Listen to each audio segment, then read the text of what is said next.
So I guess we have to talk about flat Earth. Do we really have Yeah. to? Well, it's a thing, and it's my show, so yes. I mean, it's not like all of the space programs are fake, right? How do we know? Yeah, how do we know? I'm open to it. Me too. Is any of it real? None of it. But don't tell anyone, okay? Wait, you're not recording this, are you? Did I tell you about the Flat Earth, Sun, Moon, and Zodiac Clock app? We know. We know. Everyone knows. It's everywhere. Yeah. This is just a trick, like everything at NASA. But you know what isn't? Flat Earth. Oh, shut up! If you're not moving with flat Earth, then you're just standing still. Got that? Flat Earth. Again. Why can't we seem to get rid of it? Because it's probably true. Go to commercial. I think if people want to investigate flat Earth, they should be able to without censorship. Do your own research and always ask questions. If you're not fighting for flat Earth, then what are you fighting for? To victory!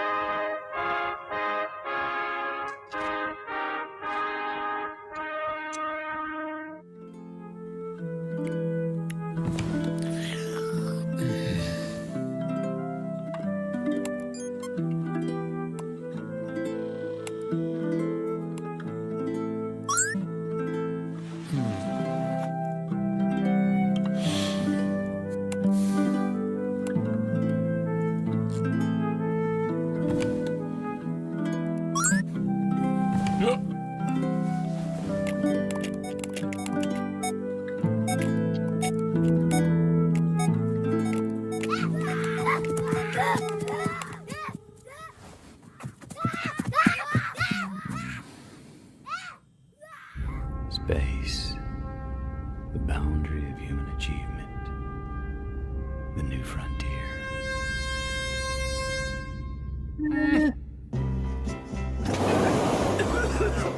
It's just a coffin. Yeah, right.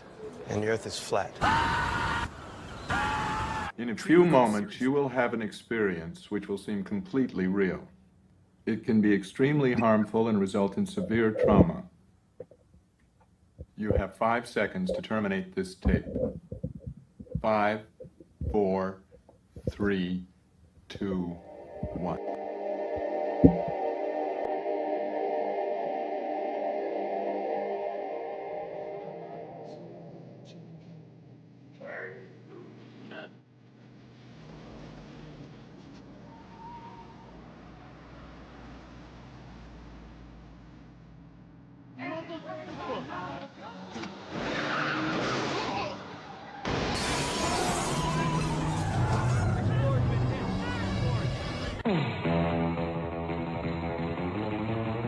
Flat Earth expert Mark Sargent thinks the moon landing was a hoax. Technically, the moon itself is a hoax. Right, but betting with Sportsbet's new iPhone app? I could do this standing on my head. Thanks, Gravity. Sportsbet's new iPhone app. It's Hold on. foolproof. I know how we're different. Do you believe the Earth is flat? I know it's flat. I walk on it. Holy sh**. Do you think the Earth is flat, Snoop? What do you It's a flat world after all. Smoke weed every day.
Broadcasting straight to you from a large spaceship, currently at war with mainstream science. Meanwhile, the Peanut Gallery says, "Where the F is the event?"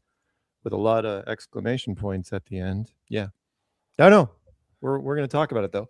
Welcome to Strange World, where the truth is often stranger in fiction. I am your host, Mark Sargent, the creator of Flat Earth Clues, which propose that all of us are living inside a Truman Show enclosed structure thousands of miles wide. Just Google Flat Earth Mark. If you can't find it, well, you're just not very good at the internet. Currently, the show's on Tuesday nights at 7 Pacific, 10 Eastern. And yes, Caroline, if it is not May 12th, 2026, otherwise known as Act 3, otherwise known as the future, then you are listening to a rerun. You can also find this show on BitChute, Brighteon, and Rumble. YouTube is not the end of Flat Earth. It is only the beginning. Quote of the day goes exactly like these 5 things from Life's Little Book of Instructions, circa 1940. Some of them have aged well. Some of them, not as much. Number 116, write a will. That's something that somebody in 1940 would say. If you've got something worthwhile that you want to give to, the generations down from you or anyone in specifically, yes, of course. If you have a collection of this or a collection of that, yeah, write a will, put that person in there, sign it, get it notarized, put it somewhere where it's easy to find. Yes. Right. Yeah. Don't forget about me. There you go. Yeah. And if anyone wants to bequeath their belongings to me or the community, I will make sure they get put to good use. Not used for nefarious purposes. That's hilarious. You're going to end up with some funny stuff. I already end up with some weird stuff, but yes, by all means. No, I'm not kidding you. I absolutely will. I love finding fun homes and appropriate homes for things. I do.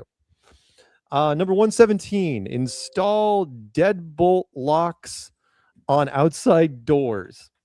Usually you introduce the co-host. No, I don't. Do I? What happened? No, it usually is. No, the co-hosts are after the quotes. Peanut. I know, because I leave these on for so long waiting. Oh, sorry. Do you want me to move it around? Do you want me to change the introduction and then do the quotes? Do you want me to do that for you? Guys, I don't care. Whatever. All right. Well, tell you what. Next week we will do that. I promise. You know what? Let's do it right now.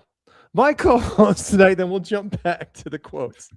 My co-host tonight, right next to me, the always delightful and now sooner than expected, DJ Curious. What's happening, man? What is up, Strange World? Woo! Woo! Yeah, thank you, Peanut. I do kind of sit there waiting, but that's okay. Fine. I am cutting it, and I am now... Well, I got to do it over there. Let me do 30,000 announcements, and then we'll get to the co-host. Oh, for the love of God. Do you not? All right. That's fine. No, I will change this as we're doing stuff. But yes. Nice hat, by the way. Thank you. Oh, yeah. Wonderful. It's tremendous. His hands look a little big. It's greatly. It's bigly. Look at those thumbs up. Yep. If you guys don't know who that is, I'm not endorsing him because, hey, I don't vote. But I thought it was appropriate given the thumbnail of the show. That's what this hat can do. Thank you all for coming. Thank you all. Yep. Thumbs up, 2 thumbs up. Yeah, my Trump is bad. Greatest thumbs ever. Tremendous. In the history of thumbs. All right. Install deadbolts on locks on outside doors. Okay, that used to be a thing in 1940. However, if anybody knows, if you're a burglar, you absolutely know this. Back doors always have glass in them. So deadbolts on a glass door is only going to help you so much. Do deadbolts deter crime? Yes, they do. Do they absolutely prevent it? No, they do not. They do buy you some time, though. At least in the front door. If somebody's trying to come in the front door, deadbolt will buy you enough time to set up whatever, hit your alarm system, hit 911, whatever you need to do. I'm not saying shoot through the door, but I'm not saying that. Number 118, don't buy, this did not age well. You ready? Number 18, don't buy expensive wine, luggage, or watches. Yeah, the world lost the memo on that one. Yeah, world did not pay attention to that one because there are people that do nothing but show off with wine at restaurants. I have seen way too, hell, Patricia was one of them. She bought some of the most expensive luggage I've ever seen, to where she said, only other people know what this is. When you know, you know. Are you one of those people? I don't know what luggage that is. The really tall hard cases, and she'll like, even though she's only got a third of it full, it's like she's carrying around this massive, two of them, massive. Anyway, number 119, and by the way, I could not make this up. Number 119, you ready? You can look this up right now on the thing if you want. Put a lot of little marshmallows in your hot chocolate. How's that? How about 6? How about 6 tiny marshmallows? Yeah, and I didn't pick it from this. That's a given, which is put little marshmallows in hot chocolate. That's what you should do. And number 120, which is interesting that it follows that, learn CPR. Which in 1940, that was pretty groundbreaking for 1940. I would think the Heimlich would be the bigger thing to learn back then, but Have you ever had to use CPR on someone? Me? No. Yeah. I'm certified CPR. Are you? Oh no, I was certified once back when I was a lifeguard back in the day at the country club pool, at the Bushwood Country Club pool. I just think of the Sandlot. Yeah. I had to get certified to be a lifeguard, but it was a small pool, and it was nothing but rich kids that never got in it. They just sat on the edge of the pool and looked fabulous in the 80s. It was great. Remember, the best way to find other Flat Earth members like yourself is to get the Flat Earth Sun, Moon, and Zodiac Clock app. Yeah, it's cheap, it's easy, and you can use it to convert others into the great and powerful Flat Earth Army, like DJ and Peanut and all the people in chat and all the people that are making content, and maybe not so much the people that make Artemis videos and say it's really great and wonderful. But we'll the opposite of that. We'll get to them. Yeah. I wouldn't worry. And of course, always a shout out to Emma Stone in that regard for putting our models. Oh, maybe I'll share that during the thing. I'll dump that into Telegram for you. Somebody cut and paste. It wasn't just the model at the end of Begonia. It was also the cut scenes. Act 1, Act 2, yes. 3. The Flat Earth model. It wasn't just one thing. Oh no, Emma Stone, one of us. Emma, call me. Do something, will you? I know you can't, but whatever. Oh, so sleepy. And because it's 10 p.m. on the East Coast, it's time to say goodnight to one of our listeners, Paige. She just put on her 1977 Wonder Wheels pajamas, got a cup of cocoa with exactly 6 tiny marshmallows. See? Little callback. And we'll probably listen to the playback in the morning. Good night, Paige. Good night, Paige. And let's go back to the quotes. I was just seeing if anybody... Show the background. We're going to show the background. DJ made this. How's that?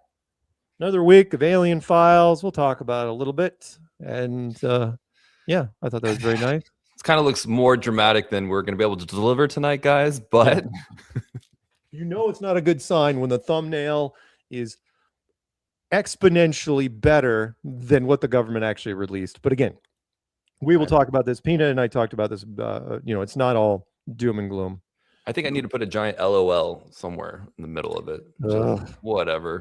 Transparent my ass. And thank you to Jack Frost for sending me the JP Reacts video where JP said the same thing. It was just effing underwhelming.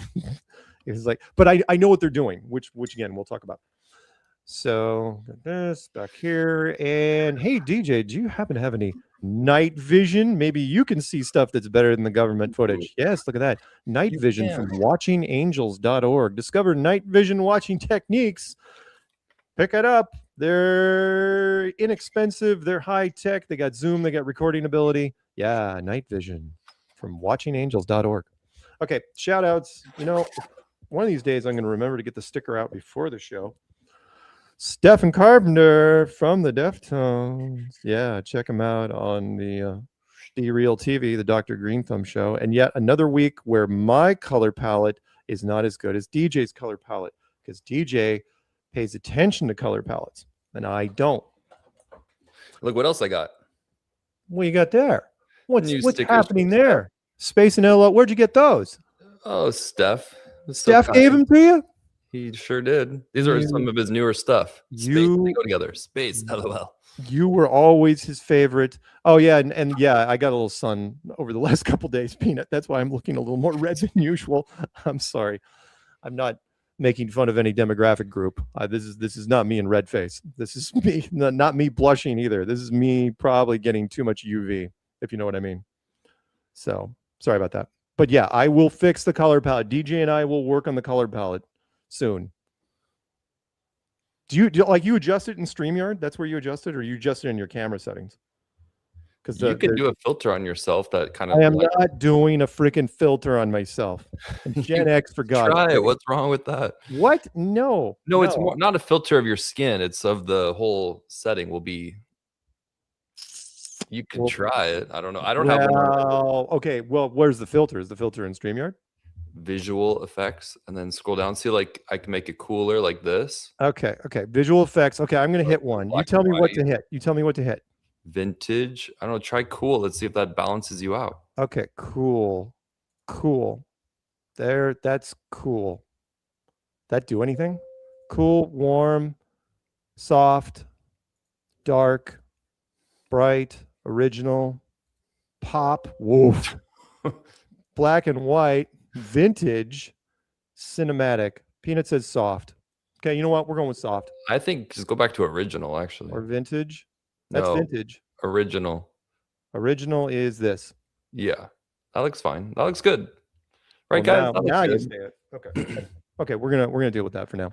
I also when I lean back, I'm more red. When I'm closer up, I'm more white. So I should probably get closer to the lamp, which is right there.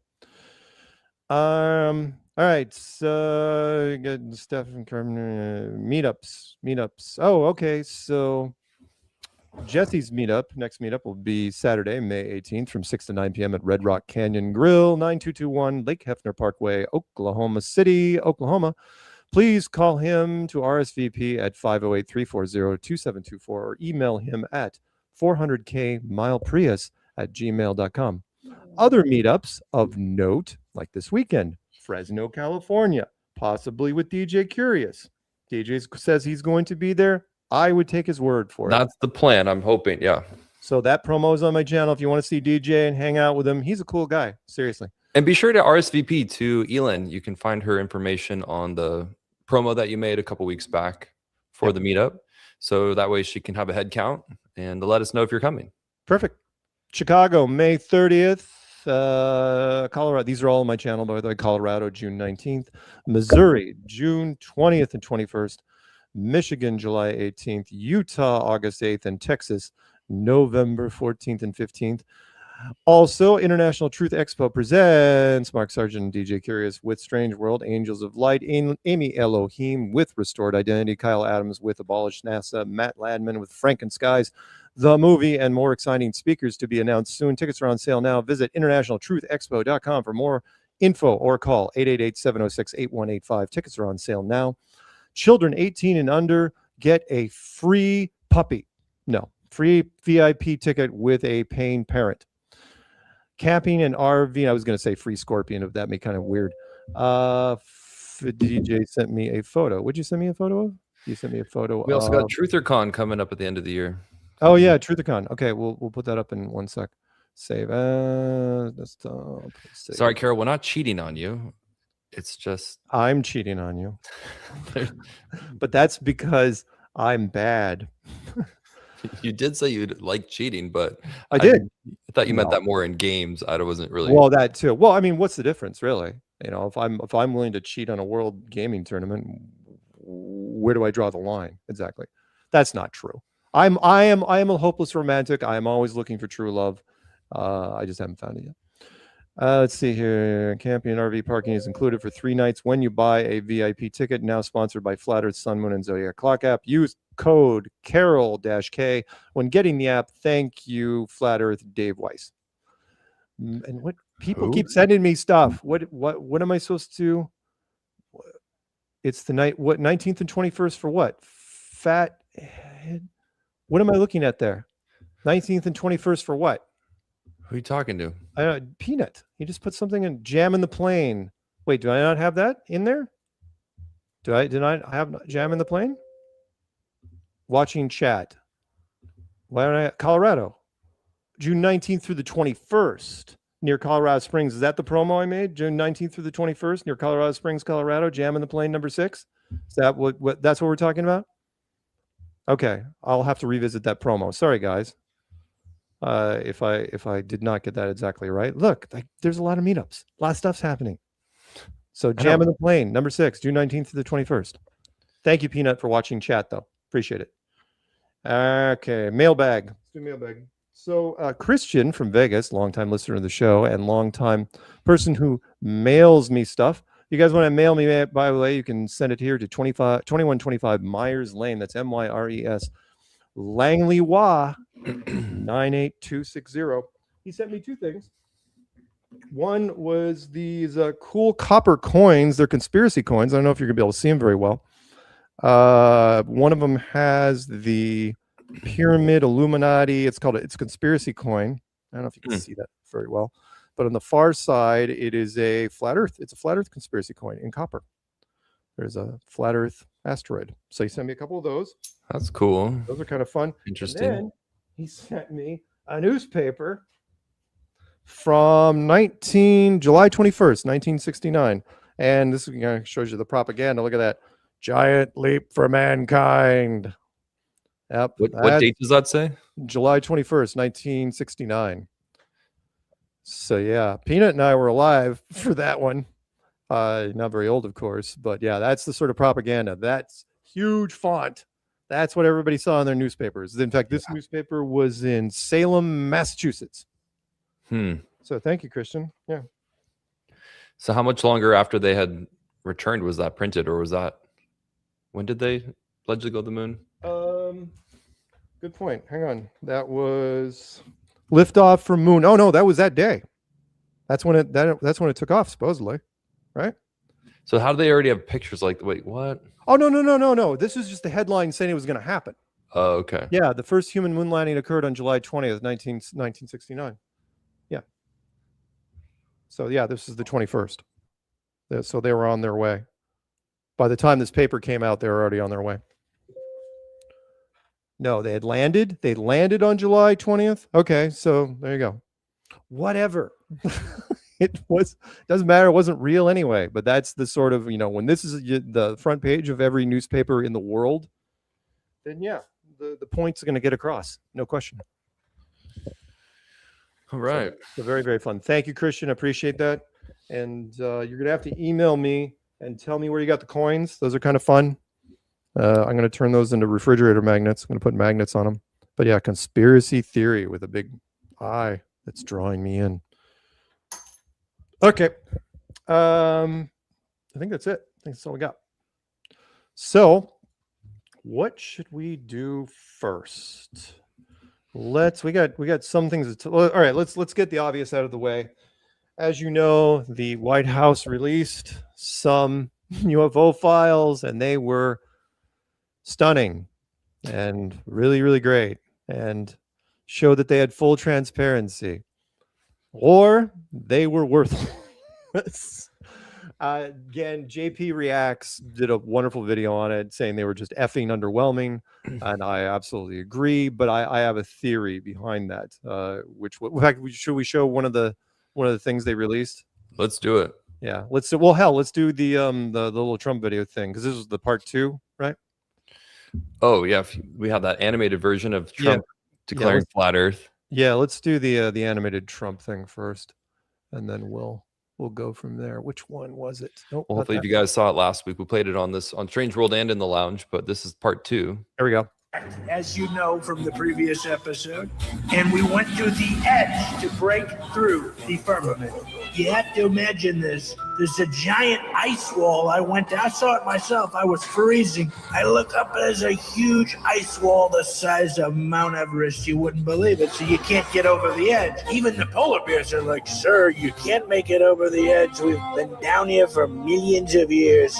So I said, let us handle this. We brought the Navy. We had aircraft carriers. We brought the Air Force. We brought the Space Force. We sent so many missiles into the same spot of the firmament. I'm saying for days. And we broke through a little hole, and nobody knows holes more than me. It was a holy moment, if you could believe it, right? And we sent our best astronauts through Space Force. We sent our best people. Central casting. These guys were so handsome. And you might ask me, why are we sending them through? because there's a reset button, a teeny tiny reset button. It's really a huge reset button, but in relative terms to the Earth, you know, when you grab something that's a little mini reset button, you need a toothpick. In this case, we needed a giant toothpick because nothing else is going to save. I thought I could save the world, but I couldn't do it. And we need to straighten things out.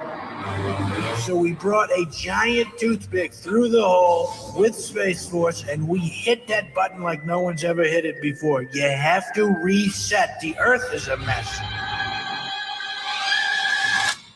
And so the greatest reset is happening right now on the planet. They said it was impossible, but we made it through. And because we hit the reset button, the Earth will be made great again.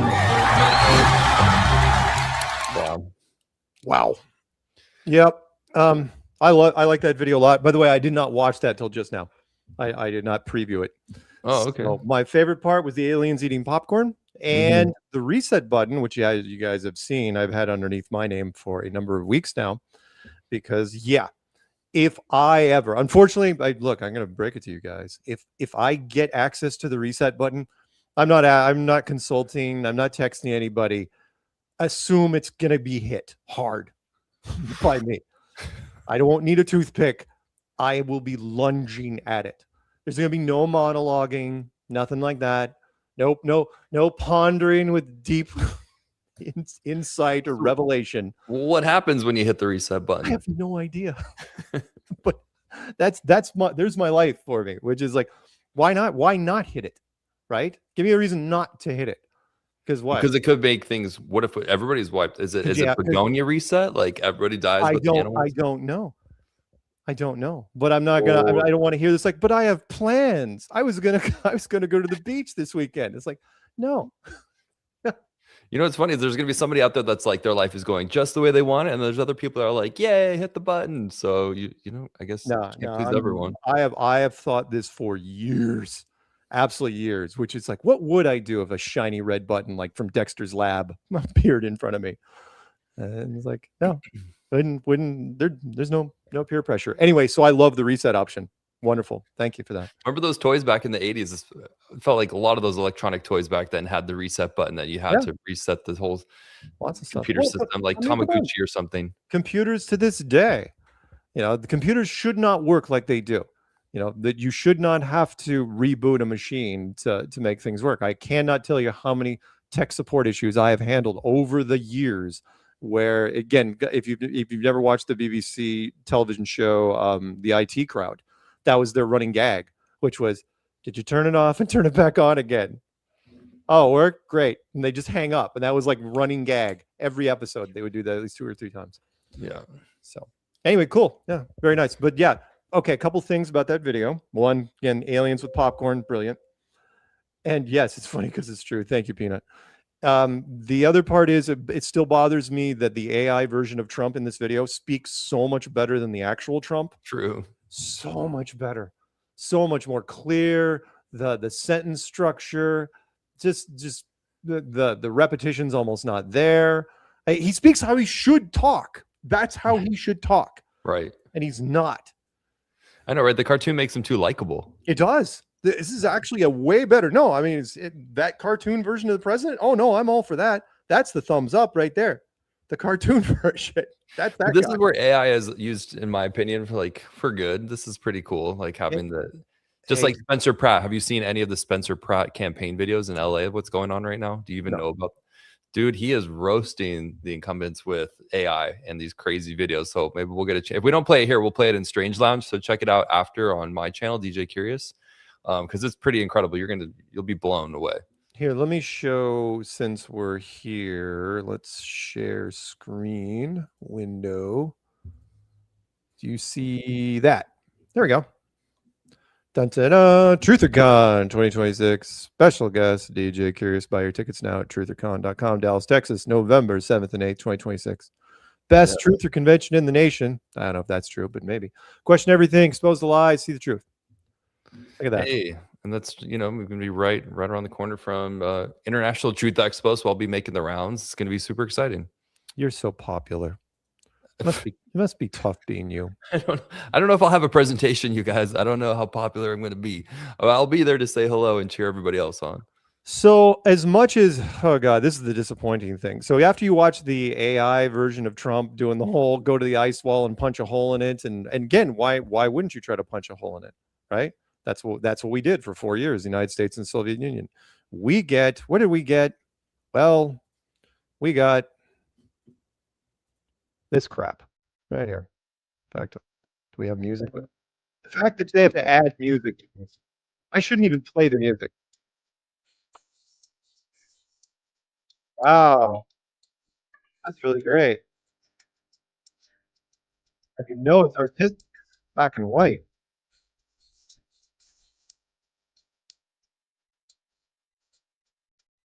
Wow, that couldn't be anything else. That can't be fake. Oh, look at that. Oh, pretty cool. There's a flow. Oh, why that flow? Oh my God. I'm not going to play that twice. Did that show the one that looks like a star, though? I missed it. And Peanut, because he's military, it's thermal. Yes, I know. It's okay. Here's the part that bugs me. There's a number of things that bug me with this.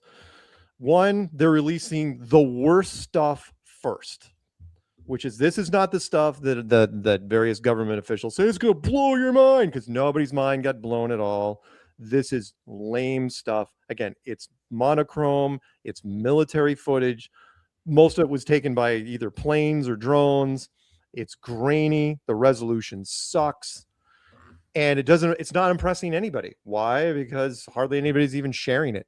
And the government's touting, it's like, oh, transparency.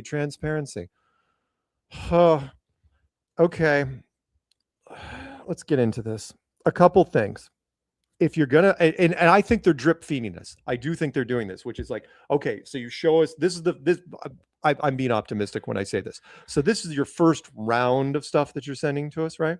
First round. It's like, okay, you're sending and you see how social media reacts. Well, in this case, social media just fell asleep. If I was 2 a.m. and I was watching even part of that, I'd be like,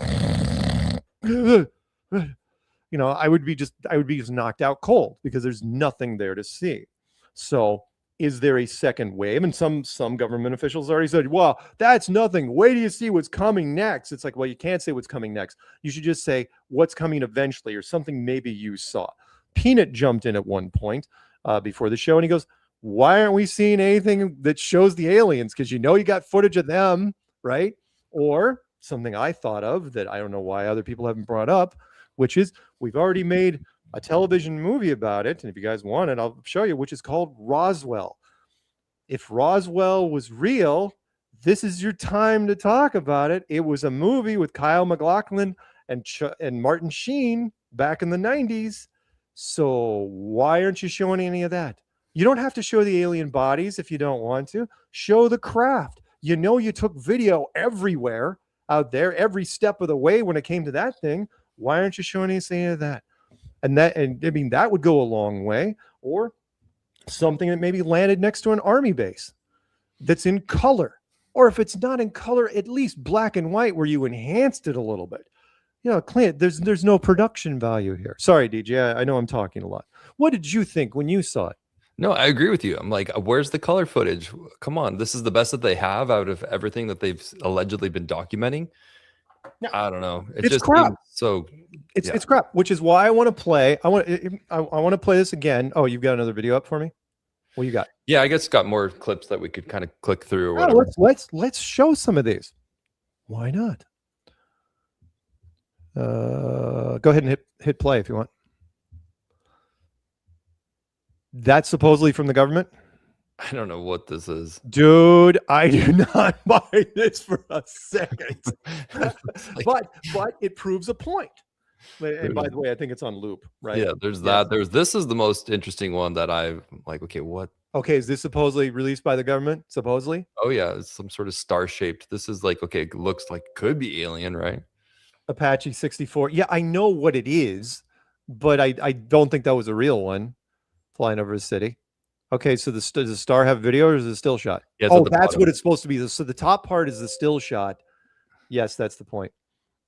Yeah, I mean, I don't know. It And the looks like a bottom Christmas part is like, ornament. yeah, no, I understand that the thing was supposed to be a star, but what you're showing us, I have never seen, which I'm going to play for you guys again. I've got to, which is the Canadian video that was taken just up the road from here. I used to live there. I didn't take the video of a ship in color that flew over a bay with no wind, and some people that were in sailboats caught it on video. And it's way better than something like this.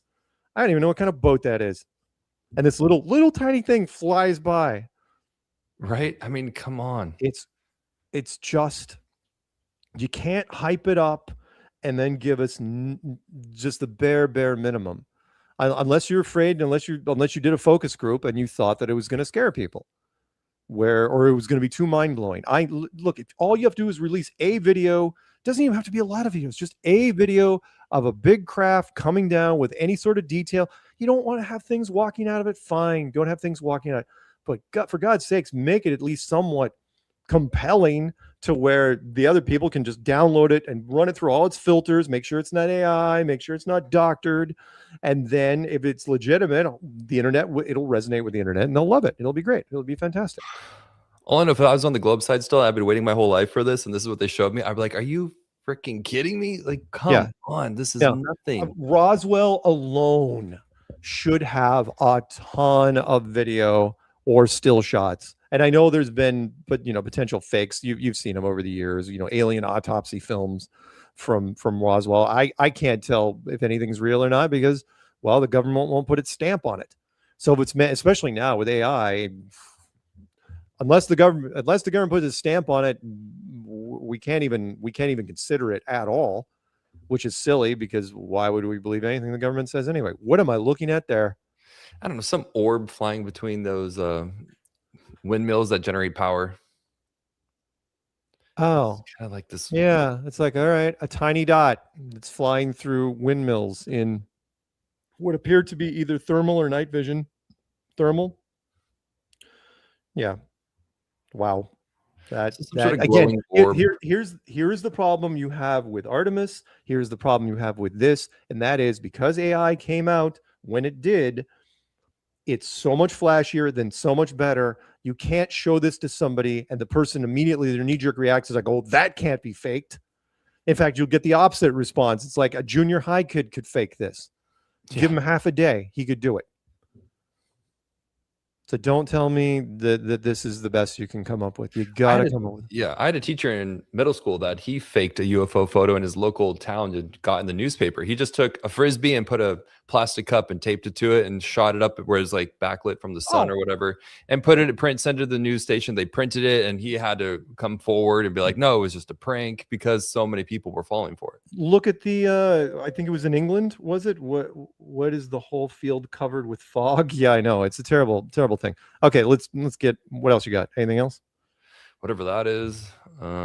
This allegedly is from the moon. So they're saying that, you remember the perfect circular hole that was dug in the sand by the prankster that wanted to make it look like it was a meteor strike, and then walked away, and then eventually somebody called the local university, and then an astronomer came out there. It's like, yep, it's authentic.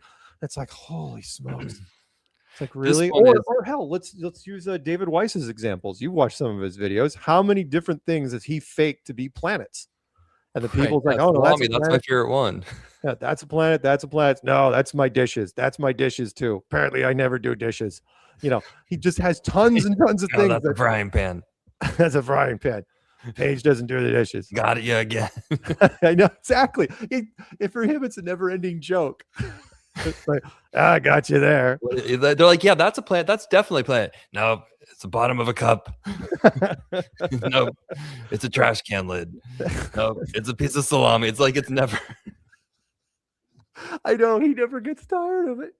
He never gets tired. And they never stop guessing planet, right? Because they can't guess what he's going to do. They're like, no, dang it, that's actually a planet. I know for sure. No, what was one of the things on JP Reacts where he showed like a picture of 3 stars supposedly together, like from the moon, taking a picture from the astronauts took, and it was supposedly like a UFO triangle, but it was just 3 tiny white dots in the distance. It's like, okay, so 3 tiny white dots in the distance on a black background, no stars, but that's totally visible. That's not washed out by the sun.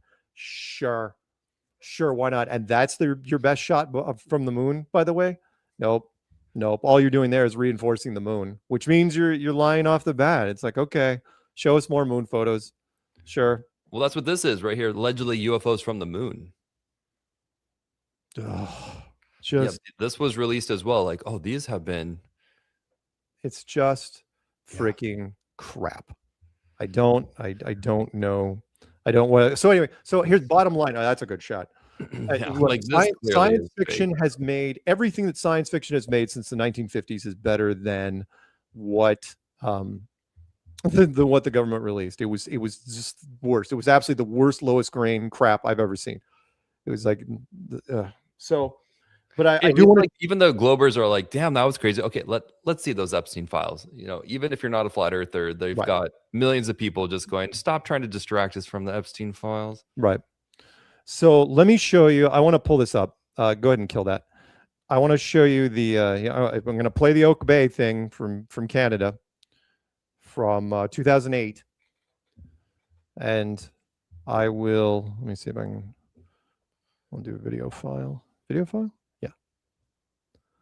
Sorry, 1 second. Canada, June 2008, Oak Bay, Canada, where I was. I did not film this.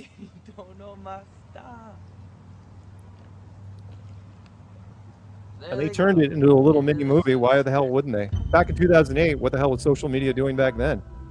How much? Oak Bay. I was right down the road from it. That's a UFO, man. So this thing comes from the distance. It was twilight. The sun had already set. You got it on cam? Yeah. And he's seeing this thing. There is no UFO wind. sighting. Otherwise, you would have heard it in the Over microphone. the Atlantic. It is obvious. You can see it. It's not This is a UFO nighttime. over the Pacific Ocean. He's obviously Right drunk. above those buildings there. Man, it's green. There's going to be some there's some profanity. So if you have kids in the room, It's be aware. green! I'm going to pause it a couple times. Credit to the guy for eventually zooming in on Right this over sucker. us, man. It's got to be a heli. And it does. It has a green tint to it. It is an ugly spaceship. No sound. Traveling at speed. No wind. It is not a parade float that busted loose from Vancouver and then traveled on its own over here. Barely. Dude, it's like. Yeah, it's the spaceship from Heavy Metal. Let me zoom in on this thing, right? Oh my God, that's not a fucking. So, yeah, not a parade float. I knew exactly. When I saw it, I knew exactly what I was looking at, which is some idiot who was driving this thing thought, hey, sun indicator says down. I should turn my cloak off. It's like, really? Are stars visible? No. It doesn't matter. It's just a few sailboats. It's like, really? It's 2008. They don't have cameras, but they're all drinking. I don't know. I'm pretty sure that was a Pikachu balloon. It's not a helicopter, Davo. Dude, what the fuck? But it's not a helicopter. And the other reason why I think it's absolutely authentic is you can hear the people in the sailboats hundreds of yards in front of these guys that are right below this thing just screaming their heads off, going, what the hell is this thing, right?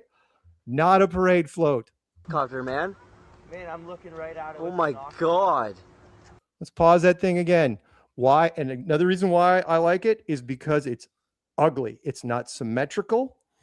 It is a unified field. It does not matter. It does not have to be aerodynamic. It doesn't have to be like an SR-71 because air drag and lift mean nothing to something like this. It can move, and it's just flying at freaking idle speed, but it's traveling at speed again with no wind, no sound, no blades. Boba Fett's ship. Yeah, and by the way, they actually made this joke because it was the closest thing. It's like, yeah, remember Boba Fett's ship from Star Wars, which you can make it any shape you want it. Look at that thing. That's beautiful. That is a beautiful thing to see. It's also idiocy. Things you do not do when flying a spaceship. You do not turn your cloak off and then fly over people. Not at that altitude. He's not even 2,000 feet up. I don't know. What do you think it is, DJ? You're not going to say it, Share are my you? screen down there. You what? Let me share a screen. You want to share screen? Yeah. Okay. What am I supposed to do with this? I'm just supposed to pull You it just off. add it. What I can add 2 of these? No, you just share. I'm sharing screen. Just it's on the panel next to my thing down there. Hang on. Yeah, it's Pikachu. It's Pikachu. Sure. It's a Pikachu balloon. It's a Pikachu balloon that's traveling at about 40 miles an hour on a windless day across a bay, and it's going to make a turn and bank and go the other way for no apparent reason. I mean, it seems more likely for me. Really? On that video, yeah. Wow. That's okay. You know, we all see what we want to see. I see Pikachu. You think again. You think it's a Pikachu balloon that's busted loose from a parade float and is flying over the bay on its own. Come on, its silhouette does look like this. So whatever alien spacecraft that is, I don't know. Okay. And with that, you also can explain why it's green and not yellow. That. Pikachu. Oh my god. It's so close. What the? Yeah, I don't know. It's something funky. Well, DJ's a skeptic. I am a firm believer, but that's fine. That one does it for you? I don't know. Yep, I'm gonna it absolutely does. Longer. It absolutely does.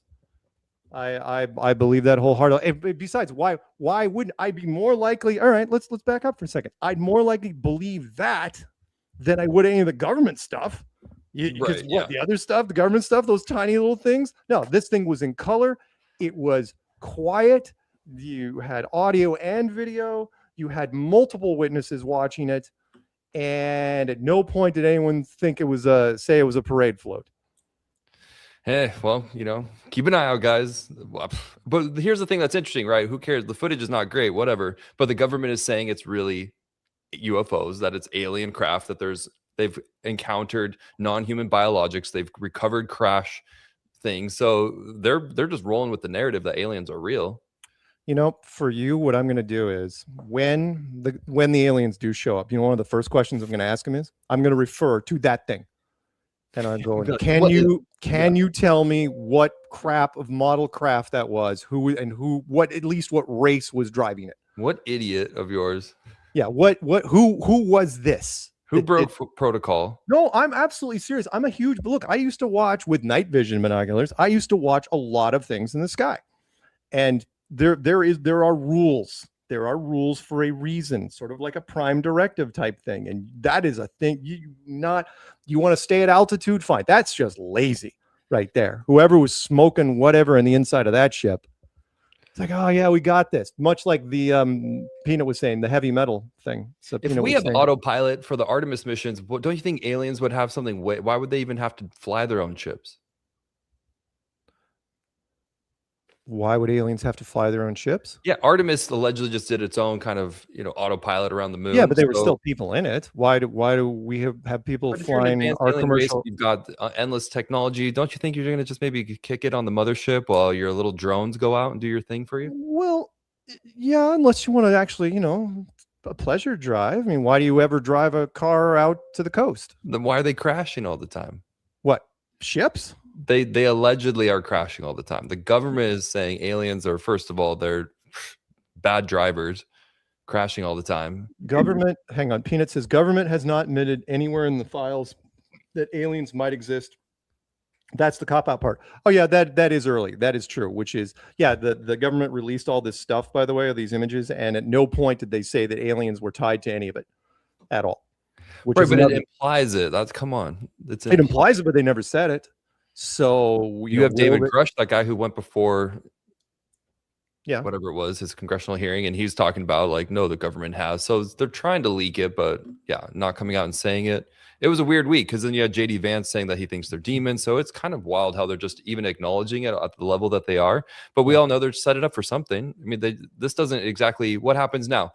Either aliens go away, or they're gonna have to keep releasing stuff because it's like They're we don't gonna- have footage. Then where the aliens go. I think they're gonna release more stuff.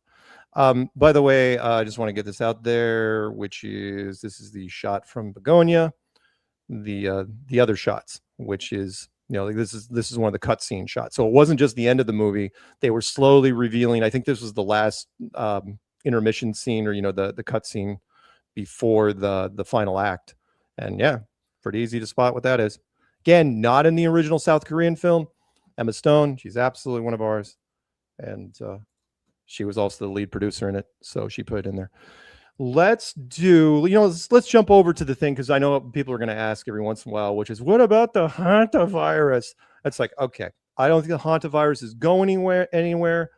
Why would it? Because I think the public is really twitchy. You don't want to actually walk up to somebody, and I mean, seriously, you start slapping lockdown stickers on grocery stores again, and people are going to set fires. It'll be awful. But I do want to mention, because somebody sent it to me, which was the 1998 X-Files movie with Martin Landau. Let's play that little scene. If you guys hadn't seen it, this is X-Files from 1998, quarter century ago. Are you familiar with the hantavirus, Agent Mulder? Yeah, it was a deadly virus spread by field mice in the southwestern United States several years ago. According to the newspaper, FEMA was called out to manage an outbreak of the hantavirus. Are you familiar with what the Federal Emergency Management Agency's real power is? FEMA allows the White House to suspend constitutional government upon declaration of a national emergency. Think about that. What is an agency with such broad sweeping power doing managing a small viral outbreak in suburban Texas? You're saying it wasn't such a small outbreak? No. I'm saying it wasn't the hantavirus. Well, what was it?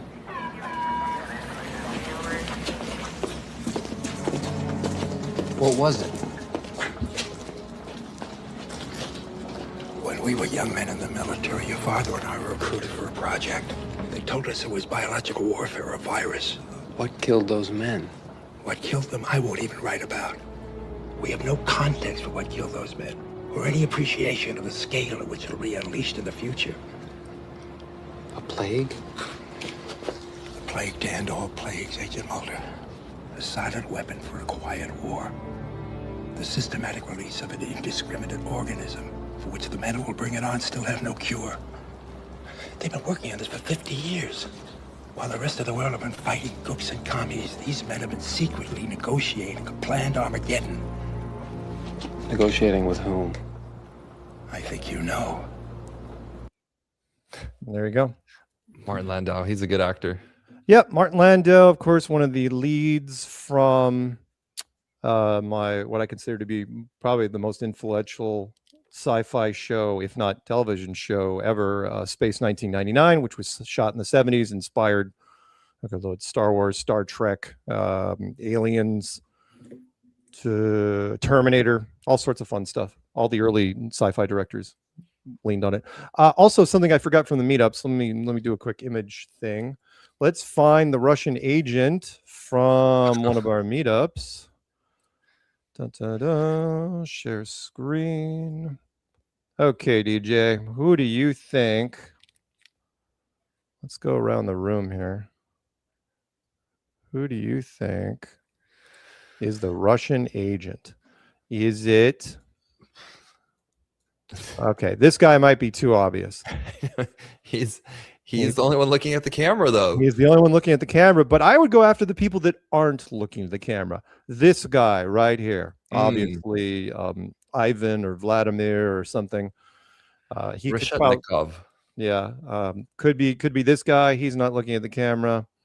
These people down here, they seem to be okay, I think, for the most part. Although this guy's beard, he looks pretty suspicious. Don't know what organization she's with, but I don't think it's the Russians. But yeah, there you go. And then these people in the frame, the early frame, they're just sketchy. And that's one of the free range children who will be sold at an auction. So yeah, DJ's gonna go with this guy right here. not gonna go. It must be his first mission. It's like It must be. He's just excited. You gotta play a little cooler, buddy. No, I mean he looks great. It's just so funny because nobody's paying attention. Is it one of those things where it's like they're taking the flat Earth picture, and like there's always that one person that's like, never mind, I was this person that kind of hid. Like, right. Yeah, the first meetup that we all did at Renee's place, there was a giant group picture, and I was like, I'm not taking a picture, so I went and hid behind everyone. That's why what's her name thought she's like, you weren't even there. I'm like, I was there, but I didn't make the photo. Right. Anyway, don't be afraid to send your photos in, guys. We won't make fun of you. We promise. Before we go to break,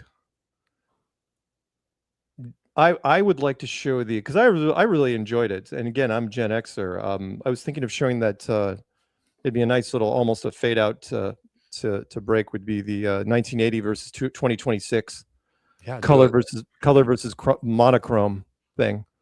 Yeah, how much has changed? I'm an 80s baby, so it's good.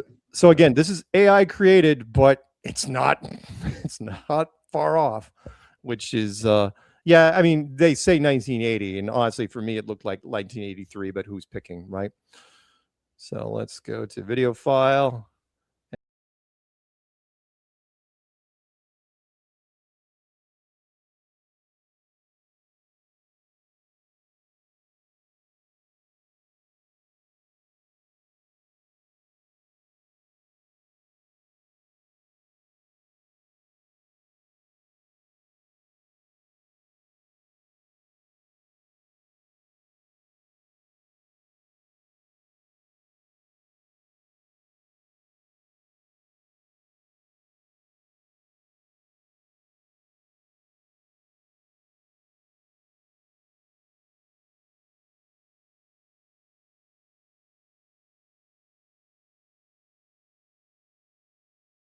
I gotta comment on this. First off, you don't know what we're looking at in 1980.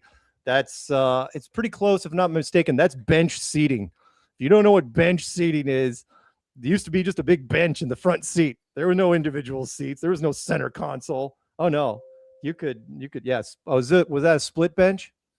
It's hard to tell, but bench seating it's close. Peanut knows what I'm talking about there.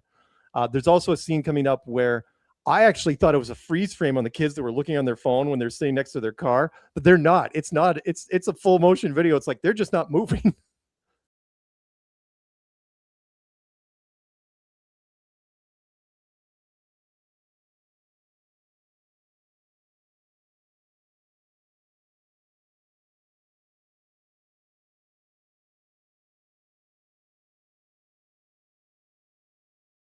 My walls, by the way. Not only did I have that, and Peanut could probably jump in on this, which is I had black lights in my room. Oh, cool. And so I know I turn off the lights. If you guys don't know what like fluorescent black light tubes are, yeah, disgusting. What about a lava lamp? I didn't have a lava lamp. That was more 70s, but that was everyone's wall. And yes, black light and the Iron Maiden poster and all that. Yeah, all that stuff. So, I mean, don't get me wrong. I actually don't hate the minimalism bedroom. I don't. But, God.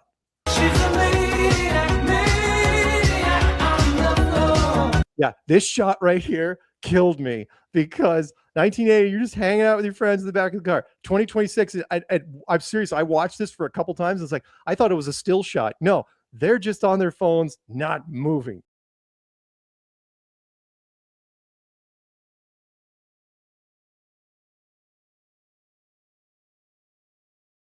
So yeah, it is crazy because the little black mirror, it's the best manipulation device I think it is conceived. It is. So I'm sorry. I know I like I'm not making fun of millennials because I'm really poking at Gen Zs and of course the doomed Gen Alphas, which are the oldest of Gen Alphas are 13. So I got a couple more years of Gen Alphas, but you're doing it wrong. You're doing it wrong, and it's not your fault. The phones did it more than anything. The phones really screwed things up. Okay, well, yeah, the world is crazy. Yeah, it is. 80s, how much more fun was that? Come on, I wish I was a teenager in the 80s. That would have been so fun. So much fun.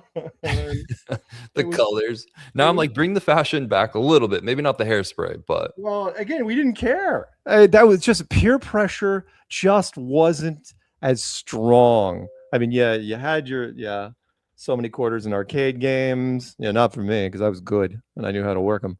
But yeah, hanging out at the arcade, doing there's so many fun things. But all right. It's crazy. Thank you for whoever created that and whoever sent it to me first, because a couple people sent it to me. So we're gonna go to break. When we come back, we may even take phone calls. Why the hell not? Right? Hey, that's a good idea. Sure. We'll drop the link in chat if you guys want to stream in, say hello, what's on your mind, if you're just kind of doing an impromptu episode tonight. Yeah. I will put the link in chat as we go to break. So I gotta find the video file like I always do, and there's the break right there.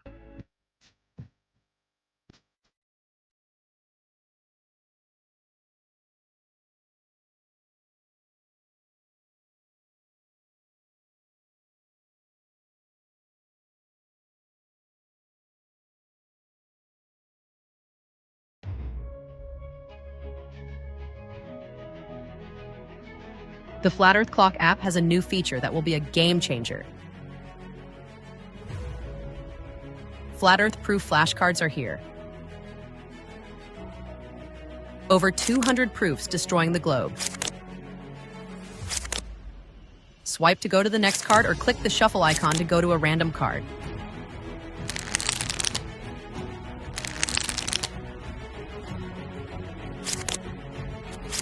If you see an info icon on the top, click it to get more information on that specific flat Earth proof. Click the back button to go back to a previous card at any time. The more info icon could be a website, a playlist, a book, or a video. Use the share icon to share cards with others via text, email, airdrop, or any other sharing modality.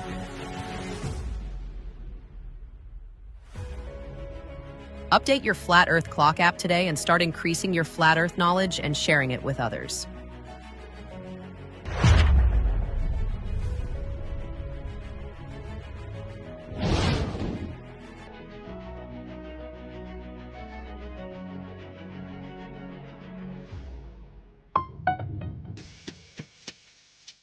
Join me, Karen B, for Coffee Talk every Moon Day at 9:30 a.m.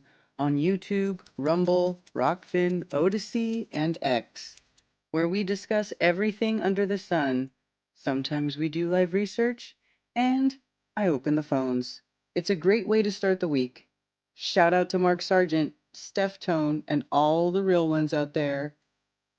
And now, enjoy the rest of Strange World with the legendary Mark Sargent and DJ Curious.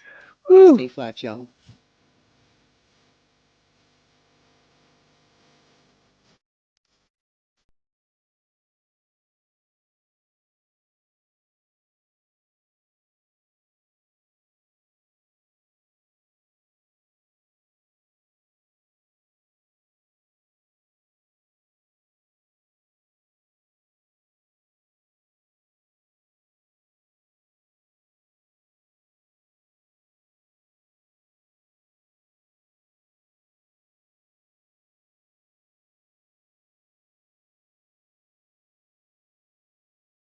World Part 2 of 2. It's you, me, the always delightful DJ Curious, the always surly Peanut Gallery, and yeah, you know what? That was Joe Jackson stepping out from his album Night and Day. Yeah. All right. Well, we have covered quite a bit of ground so far. By the way, next week, if I'm not mistaken, we have Jammin'. Shoot, what was his last name again? Do you remember his last name? A drink with jam and bread. The guy that interviewed me. Crap. Peanut. Look that up. What's his last name? I feel offended. Hopefully he's not listening to the show right now. Jamming on the plane. It's a different jam. No, it's Jammin'. It's Jammin' the guy who's, baby. Yeah, but we'll figure it out. His father was an actor in that movie. Oh crap! I don't want to say Left Behind because that's not it. It was the other one, Thief in the Night. Thief in the Night, which is technically, again, that was a really influential movie back in the 70s. It's one of the few dare I say it, because it's not even a category, Christian horror films, which was, it basically did what they considered to be a realistic what happens after the rapture. The whole mark of the beast, and people die in that movie, and it scared that. And remember, they were showing this to churches, including kids.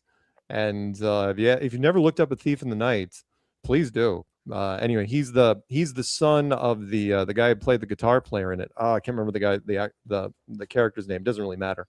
Yeah, I'm sorry, I don't know either, because I haven't met this guest yet. You did his podcast and invited him on. I did a podcast with him, and I love him. He was great, and he's got an amazing spiritual journey. And I'm not going to spoil it for anybody, but again, remember, he was born into that.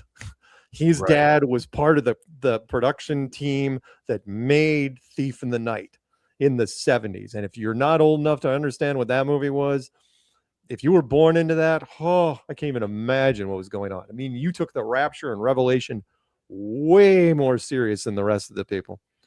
So, yeah. It was one of my favorite interviews, because he took the time to edit in the references that I threw in. Nobody's done that, really, other than that. I mean, he that made it fun too.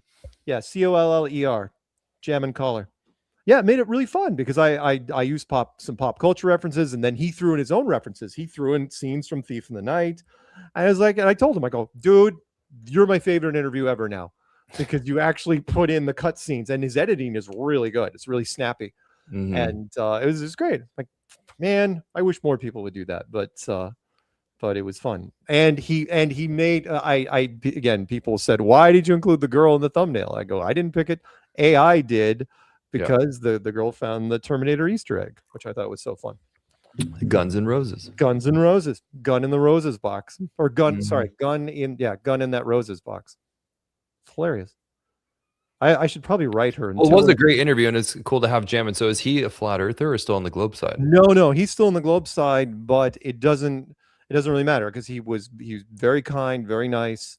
And his journey through life, it was, again, as far as the religious side of it, is rockier than most, and which is why I want to talk to him firsthand and say, it's like, okay, so you were born into one of the scariest church movies, if not the scariest church movies of all time.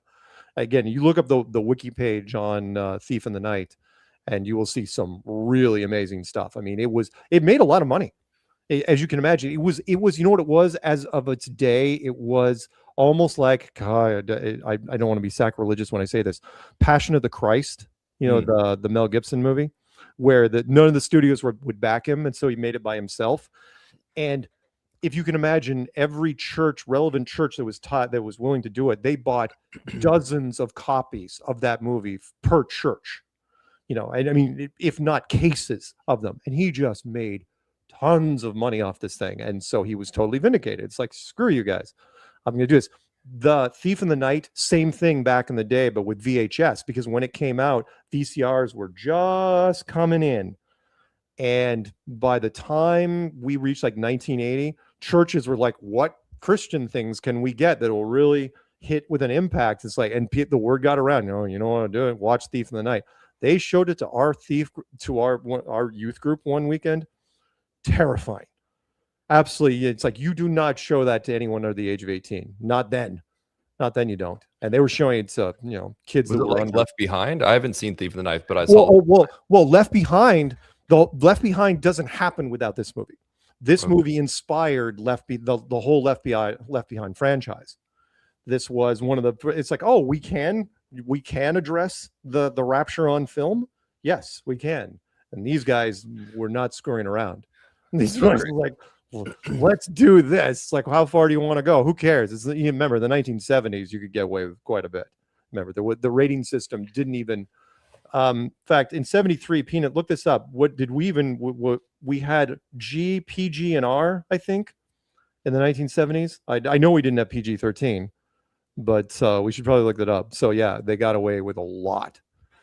So Anyway, I don't know. It's so interesting when Hollywood does kind of permit these movies. Some of the there's part of the truther crowd that's like, well, that's because if they're in here, don't shoot the messenger. But as I investigate all things, including the little season theory, they're like, hey, they show this and they want to scare people, but it already happened. So I just kind of find that to be an interesting just talking point that they have. They're like, yeah, they're going to make movies about the rapture and try to freak other people who aren't Christian out, and that might turn people off. I don't know if fear necessarily makes you run towards that God when they're like, why is this happening? So it can be productive in some ways where it's like, yeah, I don't want that to happen to me. And it can be counterproductive where it pushes people away. So I wonder about this. It was tough because there was a lot of, and again, I'll read the wiki stuff next week when we have them, which was, it really put the pressure on people. I mean, talk about your peer pressure. You're showing this to a group of, I don't know, in our case, 50, 60 people, kids of all of different ages, and you're basically scaring them. In fact, I remember a friend of mine, he told me, because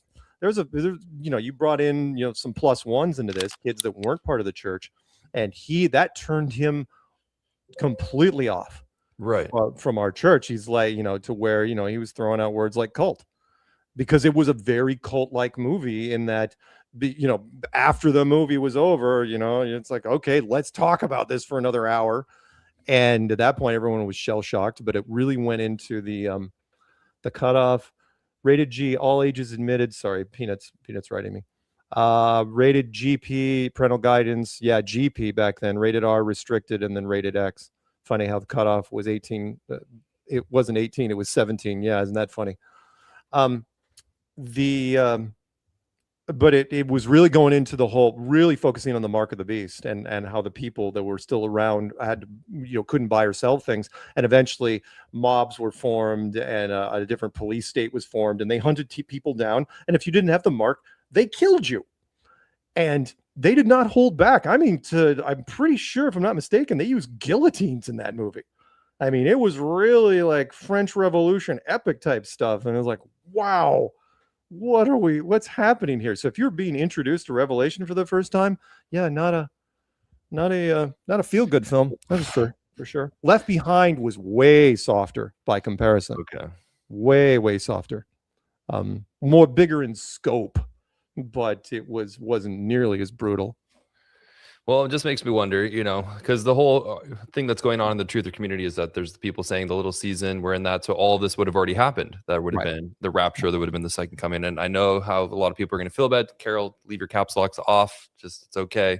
But, that would mean we're in the final time of deception. Other just add to the confusion that a lot of us are experiencing. And so I kind of just look at it like, well, we know what to look for either way, but there is a time right now where people can't agree on everything. And it's that, to me, is part of this deception. And that's a bigger argument for, are we in the little season? So I just kind of, as I go through it, I'm going to weigh my pros and cons and what I come across, and I'm open to both sides. And there you go. As some of you guys know, I've mentioned in different shows, Rob Skiba and I talked about it some years ago, which was, I am a post-trib kind of guy. I don't let people off the hook. One of the selling points of mainstream Christianity is that the rapture will happen before any of the bad stuff happens, so you won't have to worry about it. I know this was the big pitch because I sat in many a sermon over the years where everyone breathed a sigh of relief. It's like, oh, the whole Ned Flanders thing. It's, well, good piece of, and to where they were actually rooting for, again, I'm going to use a Simpsons reference, rooting for some sort of apocalypse because they knew the rapture was going to happen. They were going to miss it. If you guys want to look it up, there's a wonderful Simpsons reference. Ned Flanders, when Stampy the elephant was running through the neighborhood, crushing things, and he wakes up, he goes, it's the 4 elephants of the apocalypse. And Maude wakes up. She goes, that's horses, dear. And he goes, well, getting closer. And because he was rooting for it to happen. Right. So I'm a big believer. It's like, no. If it was me, I'm not letting the Christians off the hook that easily. It's like, no bad stuff. You get to go now. Then the bad stuff. No. No, I wouldn't. Well, it is interesting how there's the scriptures, I could see there's an argument on both sides of, I'm going to spare the people from this time of judgment. And when is the rapture? And the most interesting thing is when people are saying it already happened. I'm like, that was blowing my mind that we're even at that point. But that would just mean we're in a final time of deception ever. And that there is no bigger lie than what we're experiencing about, convincing everyone that we're in outer space, which is why the whole UFO stuff is so interesting to us on this side, because we're like, look, if there's no outer space, then these aliens are not from there. So they either got to be here already or they're from somewhere on the earth, right? We don't have another option necessarily unless there is something outside the firmament that can get in and get out and go, what I mean? Go back and forth. So I don't know. It's kind of wild, but if they say they're from outer space, we know it's not real, then we're like, we don't trust them. And that's why I keep reiterating to my globe friends. I'm like, just don't trust it. And you know full well that if they say that, it's like, oh yeah, we're from Andromeda. And then there'd be a whole bunch of people. It's like, see, they are from outer space, you stupid flat earthers. Like, right. You know what?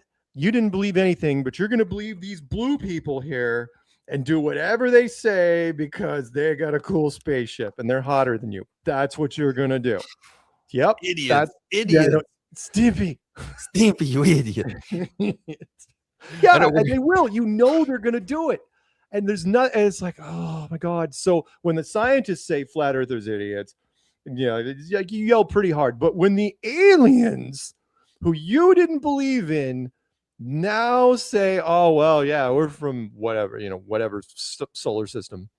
God, I hope they don't. I really hope I got to shout out JT Falls JC because I was listening to their podcast yesterday and he was talking about he went to a conference where he got to meet Billy Carson, who was a speaker who's really big in the ancient alien theory and that the Anunnaki kind of seeded mankind and the whole like emerald tablets. All what we know on this side is like false teaching because there's no aliens from outer space, right? So, but he is just dead set on it. And, he did that whole debate with Wes Huff, who's like a Bible Christian theologian and very versed in the scriptures and the history of the scriptures and kind of schooled him, exposed Billy Carson for being, not knowing what he was really talking about. But it was just interesting to hear JT's, firsthand account on it by watching how this guy Billy doesn't really give definitive things that you can debunk very easily. Kind of like the pyramids are the average height of all the mountains across the earth. He's made that point. It's like, okay, who's measured all the mountain heights and done the math to figure out if it's the median height, blah, blah, blah. Right. The point is he's got these, quote unquote facts about outer space and aliens and the Anunnaki, which are just,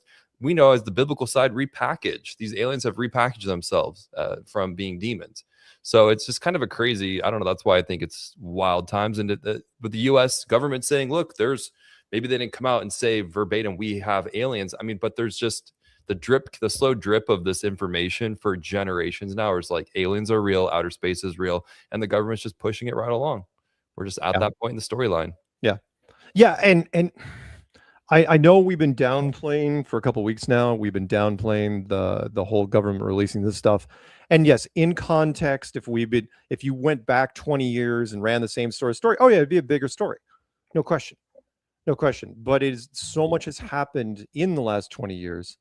And so much social media has changed so much in 20 years that now you're rolling something out that cannot compare in production value in any way, shape, or form. So I hope, Lord, I hope that whatever you're doing now is just the intro and you're monitoring all the boards, all the forums really closely to see, because and I think what you're doing, everything that should be fine, because what you're showing now, no reaction. So I'd imagine whatever next level stuff you have is going to be fairly no reaction. You better not release anything though that can be deciphered, straight from the White House. That can be, if you release something that all of a sudden someone says, oh yeah, I pulled it into Photoshop or video editor and it's absolutely fake as hell, then we've got problems. So far, no one's done that, which is nice, right? That's good. At least what they're releasing, no one's debunking.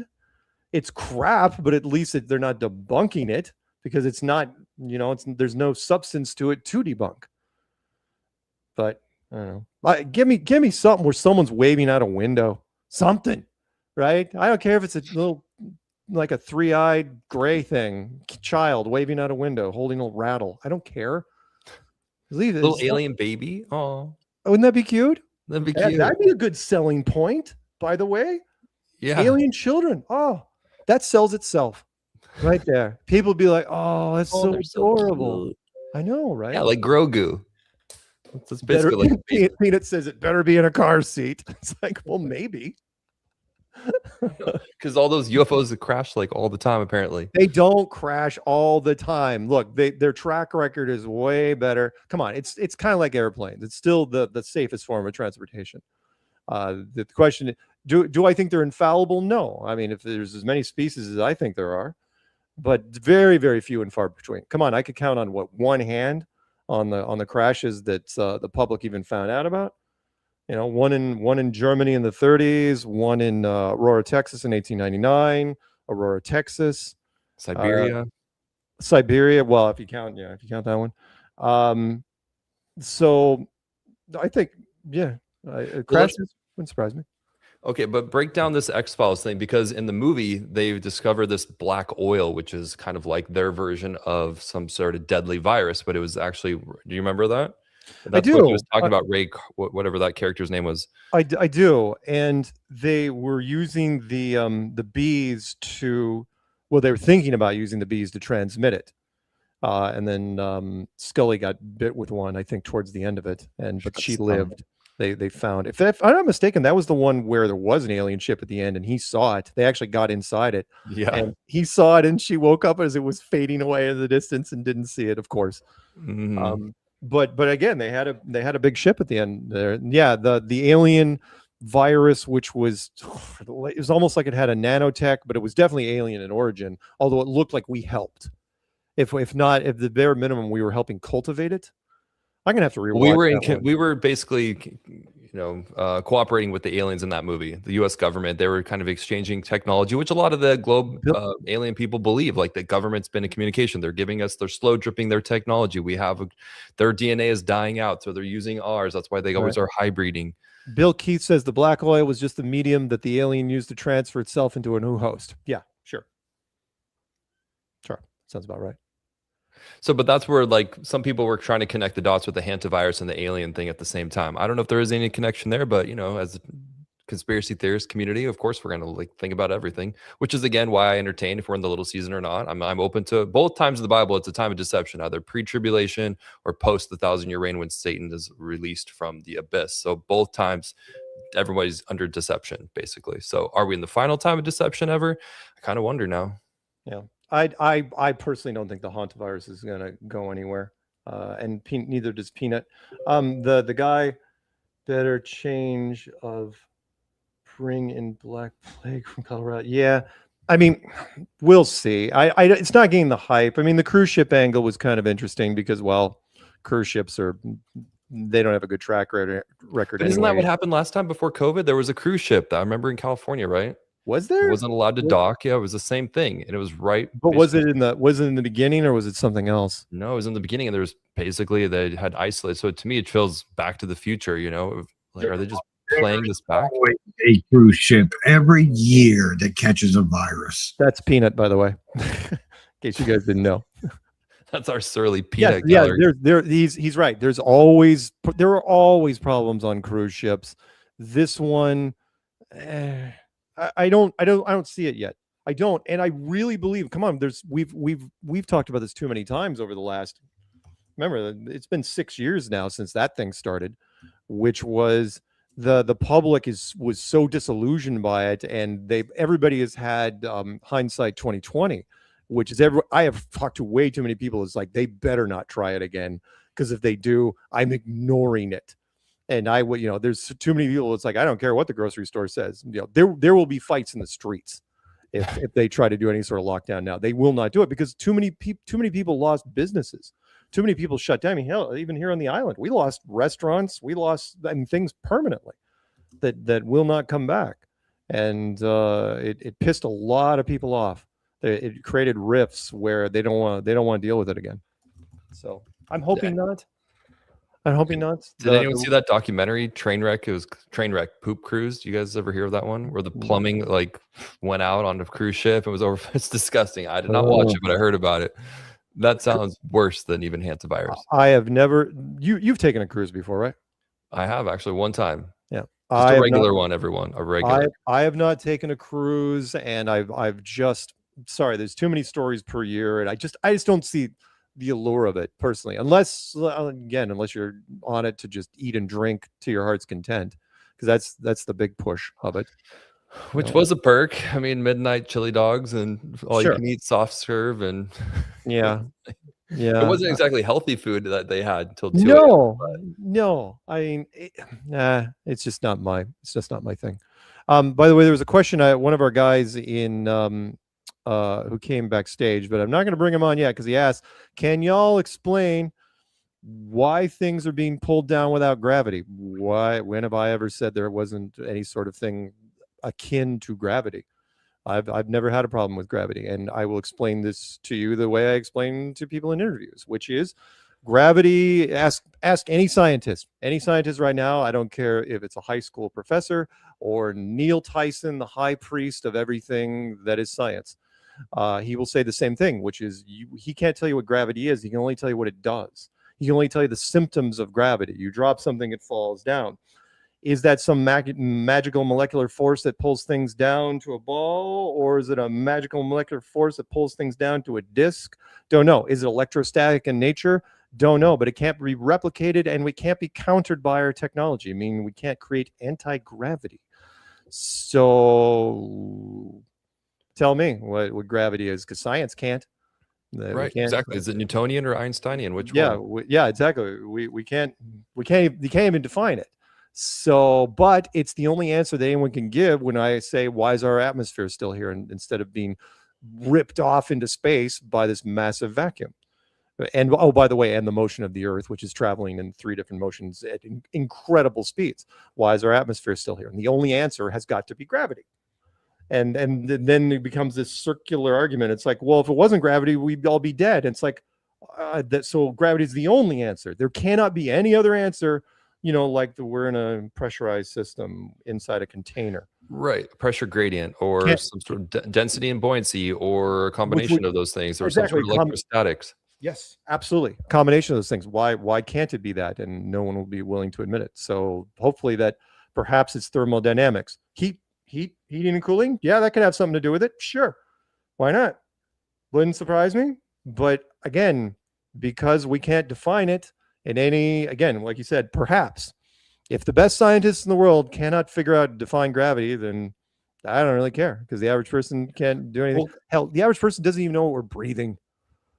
Well, and think about it. Gravity has to be so strong to hold the oceans that obviously you've used this example a billion times, cars and everything else to it, but not strong enough to let a bird fly off, butterfly, whatever, flowers, things floating. So if gravity was real, it would who's to say how strong it really is that's holding everything down? I mean, there's another reason, I think, and it's a much weaker force than what gravity would have to be. Right.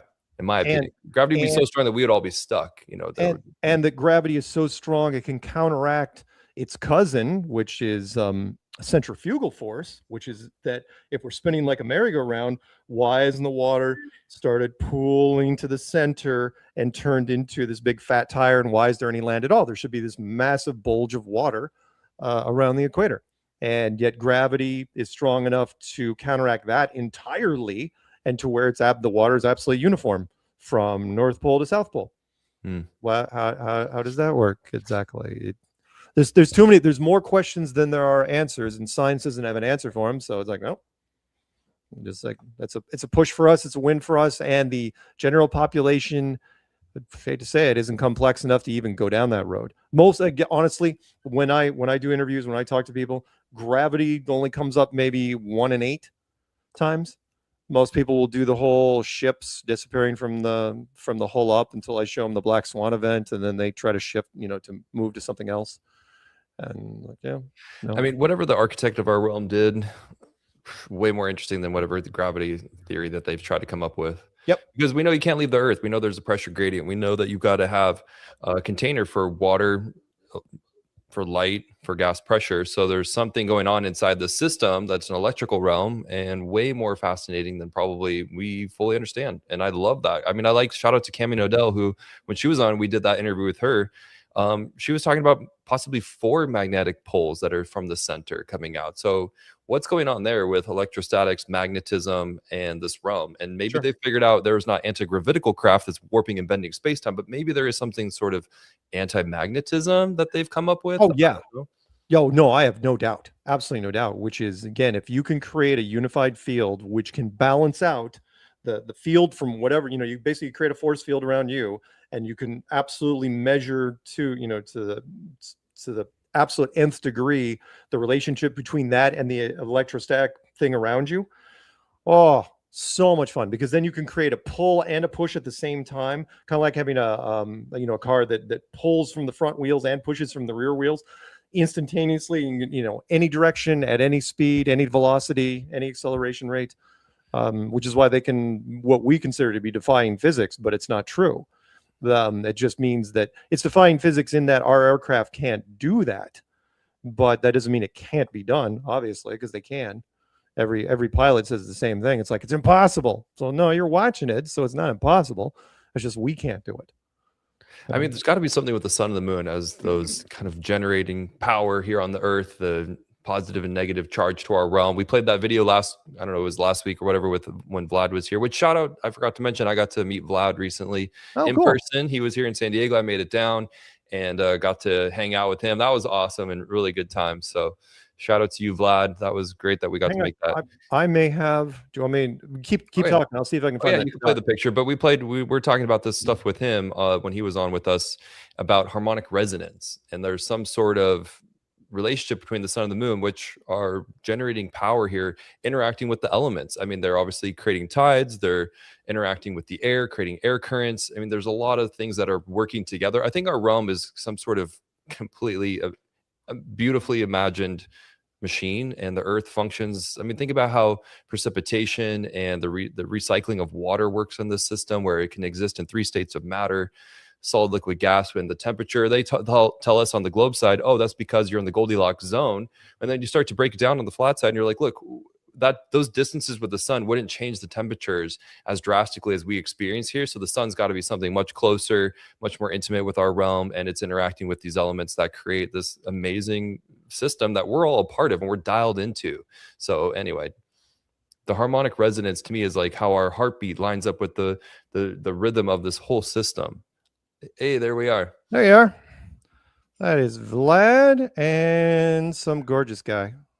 Yeah, and there was one other flat earther there who wishes to remain anonymous for now, but it was awesome to meet them as well. They do watch Strange World, so shout out to them. But Vlad, it was just, you could tell we were just excited because, whenever you meet a flat earther and you're like, wait, who is this person really? Do they really exist?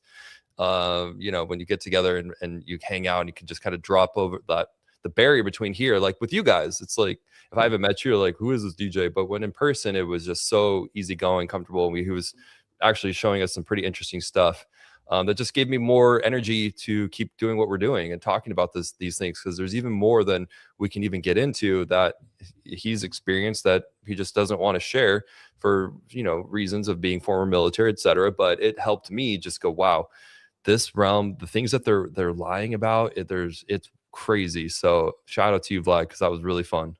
Awesome. Yeah, it was awesome. Very cool. I think I do look AI in that picture, but I am not AI. Oh no, I wouldn't. No, it was just good lighting. It was good lighting. Yeah. By the way, did you notice I changed Trump to he's wearing sunglasses now? It looks so good. Yeah, really, really, really nice. Hang on, Peanut's writing me, and he's saying, so the sun and the moon holders of an electromagnetic field that permits them to be sustained. Oh no, it's not Peanut. That's the guy. I don't know. Maybe. Don't know. Look, when it comes to the sky, I have no idea what's going on there. I tell people, look, it's just a highly ornate clock that predates language, and the sun and the moon and the stars and everything, they're just images on a ceiling. Now, I can't even confirm the sun and the moon are 3D. I mean, we've got the tech to do amazing stuff with 2D right now, and it's getting better and better. But whoever made this isn't us, and they're way more advanced than us. So don't know. All I know is the sun is a big incandescent light bulb that generates heat, and the moon generates a cold laser light, which can be measured and has been for a number of years now. And I didn't even come up with that. Somebody else came up with that. It's like, oh yeah, by the way, the moon is generating a cold laser light, which I didn't even know was a thing. I didn't know we use that in health and beauty products, and we've been using that for decades. That if you change the frequency of a laser, you can actually make it generate a cold light. or at least not like a Mr. Freeze ray, although I'm sure the government's got some of those, but a ray that can cool things down. So yeah. So anyway, let's see. Is there anybody else? All right, I'm going to put this thing back in chat. Okay, I'm going to put this in the chat. I'm not bringing you in, man, because I think you're FE Curious, not to be confused with DJ Curious. Hey, but what's wrong with being curious? There you go. Nothing wrong with being curious, but all right. So there's the link. If anyone wants to pop in. Oh, hey, Valley Music Journey. I am so sorry I haven't returned your call, by the way. I did get it, but I was busy doing some stuff with the garden and my sister and stuff like that. And by the way, Nico, I did see by the way that you said you were from Andromeda. Honey, I don't know where you're from, but it's not from here. Remember, she's gonna have to interpret it. That was the Oh no. If I had to accuse anyone of being part alien, it'd be her. No question. And I've met a lot of people over the years, and I actually, when I look at her and going, yeah, mostly human, kind of human, I can't tell. She loves it too. She's like, I know. Yeah, muses drive me insane. Well, I have this fantasy that the aliens show up and no one can understand a word that our best scientists can't interpret. There's no translator, and then all of a sudden she's just like, "Why do I hear?" She doesn't even realize that she just hears it perfectly the whole time. Yeah. So she's like, "Wait, what are you talking about? You don't hear that? You don't hear that?" And they're like ushering her to the stage, like, "Honey, we're gonna need you for one day." The cooler version of was that Annette Bening, who was from Mars Attacks?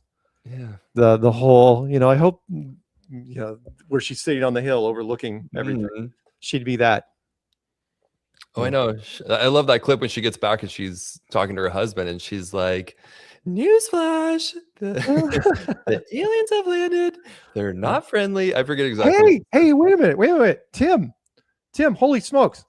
Hang on. Tim. What's up? Tim, can you hear me? Okay, yeah, I can hear you now. Sorry about Tim, that. okay, I got to ask you, by the way, if you don't know, guys know who this is IPS, otherwise known as Tim Osmond. Tim, what happened to your phone? I got your message, and then it's like, all right, I'm going to call him right back. And it said disconnected. So I played it on the show. It's like, dude, what the hell happened? Yeah, I had the wrong number on my thumbnail and on my newsletter for like 2 weeks. I just fixed it today. The number is 888-866-HOAX. But anyway, thanks for reaching out. Did you get a copy of the book? Which one? Oh, yes, I did get a copy of the book. Thank you. And by the way, I got it and I thought somebody else had sent it to me because I was like, it's like, who the hell? Because it didn't come with a thing from you specifically. And so I was like, what the hell? And so, but anyway, I got your message and yeah, I would love to sit down and talk with you. So call me or email me. You know how to get a hold of me now, right? I'm assuming your numbers. Yeah, get a hold of me and we can set it up on your things. I'm sure you have a bunch of questions. We can just go back and forth, and we'll make it happen. I'd absolutely love to. That'd be great. A lot of my subscribers have submitted questions they would like me to ask you. They're curious about things like, please, for example, the final experiment and a lot of things that have happened since the last time we've communicated. So yeah, let's set something up. I'm just sitting back here enjoying the show, and I thought I would reach out directly. Well, thank you, and I'm glad you did, because I absolutely for those of you, if you're old school enough, you'll know who this guy is. And I still tell. In fact, I was telling stories about you. I was talking with Rick Hummer the other day, and we were talking about because you were the one that came up with the Flat Earth chat raids. I think I was telling DJ too, the chat raids where you created it, which was, let's get a whole bunch of Flat Earth people in a room like this, and then I'm gonna stream somebody else's, let's see who else is doing a live stream, and then all the Flat Earthers go into the chat room and just start talking Flat Earth in the chat room, and it drove people insane. It was awesome. We were forcing sound bites out of bigger channels where they would have to respond, and I think it culminated where Kate Perry was reading comments absent-mindedly, and she said the Earth is flat, and like the next day that clip went viral. And next thing you know, Neil deGrasse Tyson is doing damage control with her. Yeah. And now she's an astronaut. Probably not a coincidence. No, not at all. Wait, say that again. Who is this? Well, okay. So when we were doing when he was doing chat room raids, which again was so much fun. That was in the early days when we had no idea what we were doing. It's like this big flat Earth mob that was running like from bar to bar, just digitally, and ended up going into Katy Perry's chat room back when Katy Perry was 10 years ago. Katy Perry. And to where you can't, whoever's running the stream cannot help. They have to respond, because if all of a sudden the chat room changes to a completely different color and starts talking about flat Earth, they have to talk about it. It's like, what's happening in the chat room? Well, seriously, you should bring that back, because there's no rules against it. Oh, we have plans. That's awesome. Thanks for having me on. I'll be yeah. Send me reaching out to you very soon. Okay. Yeah, please send me a thing when you get a chance. Okay. Yeah, Will do. email us so we can have you as a guest. All right. Good. See you, man. Awesome. For guest interview. All right. Yeah. Bye. Here, yeah, Tim Husband, by the way. If you guys don't remember who that guy was, he had a bit part in the Behind the Curve. He was sitting next to Bob Nodell. And he was the guy, I see the chat room. The people who remember him, if you remember any flat Earth penguins, he was the guy that did the artwork for them. He created a flat Earth version of oh God, what was the frog's name? Help me out, chat room. Was it Beppe? There was a frog mascot for a particular group, and he created Fepe, which is Fepe, I think, and he made it a penguin with big eyes instead of a frog with big eyes, and that was a thing, and he absolutely nailed some of the stuff, and he sold his artwork, and he did great stuff. I always liked him. He clashed with some of the early people, but that was part of his thing. And I think at the time he was out of like New Mexico, and he worked with Flat Earth Jake for a little while. He had him out there. So I'm glad he reached out. Thank you, man. That was great. Well, that is great. I'm noticing in chat, it looks like we did lose the Deer Valley Parks has passed. I'm seeing and reading. So I guess that just happened. So did you ever meet Valley Parks? She was sweet. She was so sweet. She was kind of like, oh, I'm sorry, Carl, and they would trek to the meetups, and I met her originally in the Carolinas during hurricane season, and she's such a trooper. And then she was at International Truth Expo, so you might have met her. She was there. I probably did. She was in a wheelchair, but I'd heard that she had talked to Dr. Andrew Kaufman, was doing a little bit better and walking a little bit, I guess. But unfortunately, I'm seeing that she did just pass. So, sorry to hear that. To her and her family, and to everyone who loves her, of course. She was so sweet. Oh, she was my bunkmate in the Carolinas, because they kind of had nowhere to sleep, and so I had extra bed in my room, and so she shacked up with me one night, and she would go to sleep listening to Strange World. So she wanted to play an episode. Aww. We were listening to a rerun together, just kind of laughing, and she needed some clothes, and Chief Crow had just given me one of his shirts that was actually just way too small for me, and so she was needing a new shirt for our sleeping clothes, and so I gave her the shirt, and it was, what a lovely lady. It was kind of like Flat Earth Grandma. So I know. Well, I'm sorry to hear that. Yeah. Thoughts and prayers to family that she may have out there, or people that she was close to in chat. That, because I hadn't talked to her since the event. So sorry to hear that. Oh. Well, obviously, most of us believe she's in a better place, and how crazy is that? But she can go and just keep an eye on us now, and obviously her memory will live on. She touched a lot of people's lives, and she was just funny on it. She was just cool and funny and so sweet and really sharp. So yeah. All right. I will put the link into chat one more time. By the way, I'm floored that IPS jumped in there. I have not. Yeah, that's great. I have not seen him in years. In fact, personally, I haven't seen him in years. I can't remember the last time I saw him. Wait, did I ever see him in person? Maybe. Crap. All right, here's a StreamYard link, by the way. I don't know if Tim is still in chat. Tim, if you're still in chat, say something, by the way. He's not in chat, says Peanut. So if anyone wants to pop in, please do so. We've still got a little time left in the show while Peanut is saying, what is Peanut saying? So questions are tough to get. If I'm, yeah, you know me, Peanut, when I do interviews, because I remember a lot of stuff. Anyone that asked me, like the Christian school that I got, they had a couple original questions that I hadn't heard before, which was nice. And that was also fun listening to kids from, talk from age 12 to 18, and a couple parents and teachers that were in the room. Oh, IPS is still in chat, says Flat Sandra. No, I'm sorry, Flat Susan. Flat Cynthia, whatever.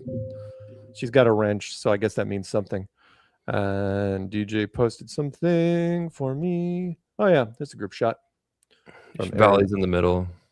I was looking for. I have some other pictures I could play with. Yep. I remember. Oh my god, there's me and her smoking a something. Oh my god.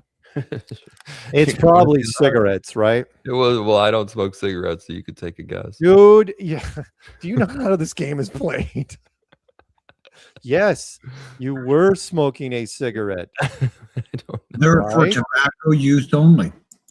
Exactly. Only if you ever see anybody smoking anything in pictures on this show, it is only tobacco, which ironically, we can neither confirm nor deny that her were smoking a big old fatty one night. I don't know what to say. I'm not going to deny it.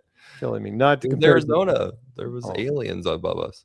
Not to be compared with Peanut, who supports. People pay their golf membership dues in the tobacco industry with the money Peanut throws at them. Well, bring up the what? What am I bringing up? No, I'm not bringing that up. Okay. Anyway, any questions from chat room that doesn't? Let's just do this. You know what? I'm going to make an attempt. Oh yeah. I'm not even gonna address the Epstein thing. That either happens or it doesn't. Okay, I'm gonna shout out some people in chat. I'm not gonna read numbers. Miushu Bobley, Garth Peterson, Flat Susan, Nicola Zicki, Beach Mongoose, NP, Sally Fe, Sue Finelli, Jenny Spark, Boston Mud Flood Adventures, Dr. Bass Ackwards, Busby, Question the Answers. What's up? Vicky Forrell, Vicky Ford, JJ Hempcrete Bear, dude. Pedrinho. Again, I'm not using numbers. I'm just reading the names. Nico, which was with an XOX, of course. Why are you reading it so slowly? Well, because I have to find. Oh, because I'm not going through the. You're going through the other thing. Oh, okay. I'm like, what is? You're using the. You're using the who's in chat thing, aren't you? Oh yeah, comments page. Oh yeah, sorry. I was inside inside StreamYard. I was just looking for original people, just scrolling down the list. Go ahead, DJ. Who else you got in there? What did you say? Ginger Sugarbush, Sue Finelli. Who's Skill? Oh my God, Pentali. It's not easy. Pick. Can we show the picture of Valley Parks, please? That's what's on my mind. I know it means something. Wait, you want me to show the shot? Those two pictures. Okay. Yeah, of course. This is so sad. It's so like, ugh. It's so sad, but she was awesome. So I'm really glad I got to know her, and very supportive. So of course that meant a lot to me, because even when I was brand new, she was just so sweet. And not everyone, a lot of people were really welcoming for me, but not everybody was like, who is this guy? She always made me feel very welcome. So there she is in the middle. She's there in the center. There's DJ over there. There's me. But there she is. And then, And I didn't use the picture of you flipping off David Weiss. oh, good. Here's DJ and her. There we are. Yep. And she's smoking a cigarette. In this picture. Dude, never get you on a witness stand. I swear to God. It's okay. That's why. Oh no, honey, we're guilty. We're absolutely guilty. Guilty. Throw the book at us. You're absolutely killing me. I mean, you're right. See, it's a cigarette. Oh, my bad. My memory. Yeah. It's so bad. Shout out to ITE. Carol, you put on a great event. It was so much fun. Yeah. Very nice. And if you guys haven't, if you didn't go, you missed out. And if you're thinking about going and you're not sure, you definitely should go because it was the Flat Earth family time. It was awesome. Garth, bars at night and just everything. Garth, I will bring you in, but I'm capping you at 5 minutes. I swear to God, because we got Tony Coloriellos right behind you, and I don't know why you're out of focus. Yeah, come say hi, guys. But I'm gonna do it. Don't make me regret it. There you are. You're in. Did you just bring me in, Mark? Oh God. Why? I just want to know this. Why are you so scared when you bring me in? Why are you so fearful? You're like, I'm capping you, dude. I'm ready to cut you right now. Because you wind up, I know you got 113 ideas in your head, and it's a call-in show. Oh yeah. And if I don't cap you, you're just gonna keep going. Okay, where do you want me to go? I just want to say hi, DJ. Hi, Mark. How you doing? Hello, FE community. This is Repair Bear. I'm the guy that's about to go fucking global. I'm gonna start hanging onto poles and going like this. It's 1,034 miles an hour right now. I can't hang on. If I let go, dude, I'm gonna fly off. I'm serious. Let's do this. Let's be topical. What did you think of the UFO files at all? Did you have an opinion? Mark, obviously you know, and everybody knows everything that they say is bullshit. So it's a theater, let alone how big of a theater is it? Is it 24,901? No, it's a huge theater. Like, it's got all the players in it. Right. So look at the players in the theater. Here's what I love about you, Mark.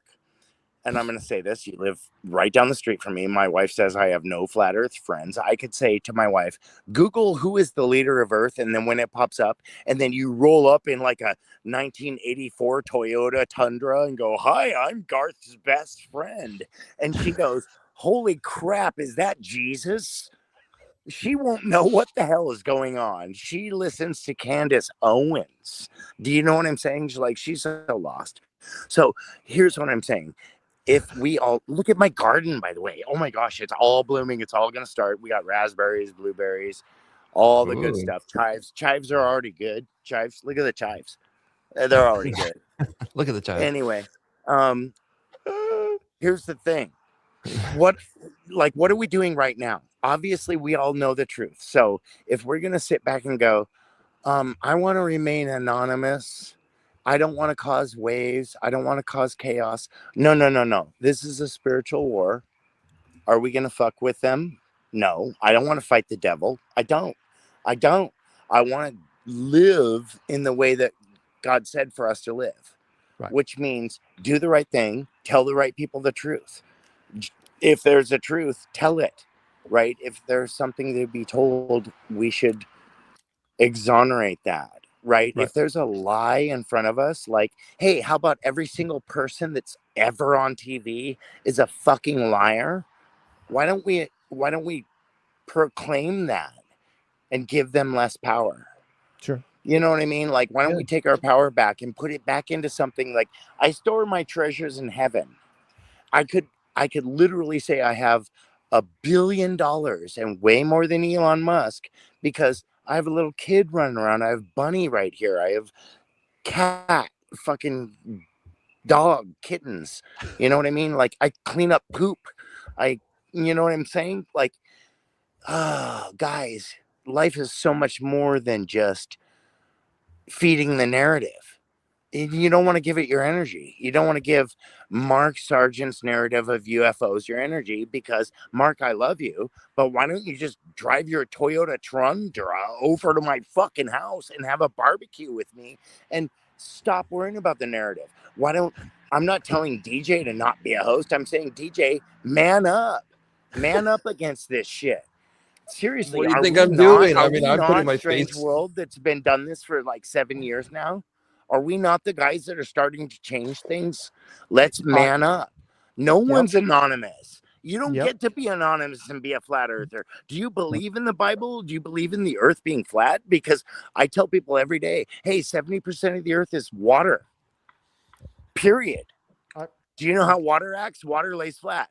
And they go, yeah, it does. And I go, welcome to flat earth. And I walk away from them and their head goes click. Because nowadays it's so fast. Yeah. You can click somebody in like 5 seconds. You can go, hey, how you doing? Water lays flat. And they'll go, holy shit, the earth is flat. They've all been lying to us about everything. Garth. And that's all you need to do. Don't cut me, Mark. No, Where's your spaceship? Dude, we are running. I know you got a spaceship. I know you're paid by the CIA to let us not think that there's anything going on. Why an 84 Tundra? The Tundras didn't even come out in 84. Dude, I don't know. 84 Toyota Tacoma. It was the newest one and the nicest one of that year. I don't think there was. It was the first year that the CIA gave you any money. Oh, I love it. Okay. Oh my God. All right, I got it. Look, the show is ending. So I gotta grab one. Like that. I live in Tulalip, right by you. You're buying fireworks from my boss. All right. I gotta go. But we will talk soon. All right. We will talk soon. Nice. Good to see you. Call me. I will talk in a bit. Oh my God. Okay, we're gonna bring on Tony and then we're gonna wrap this thing up. Tony. Yo, Tony, what's happening? Mainly wanted to just do that's very sad news about Valley. Yeah. I knew Valley kind of well, like outside of the Flattoberfest stuff. I don't know. I met her in AZ.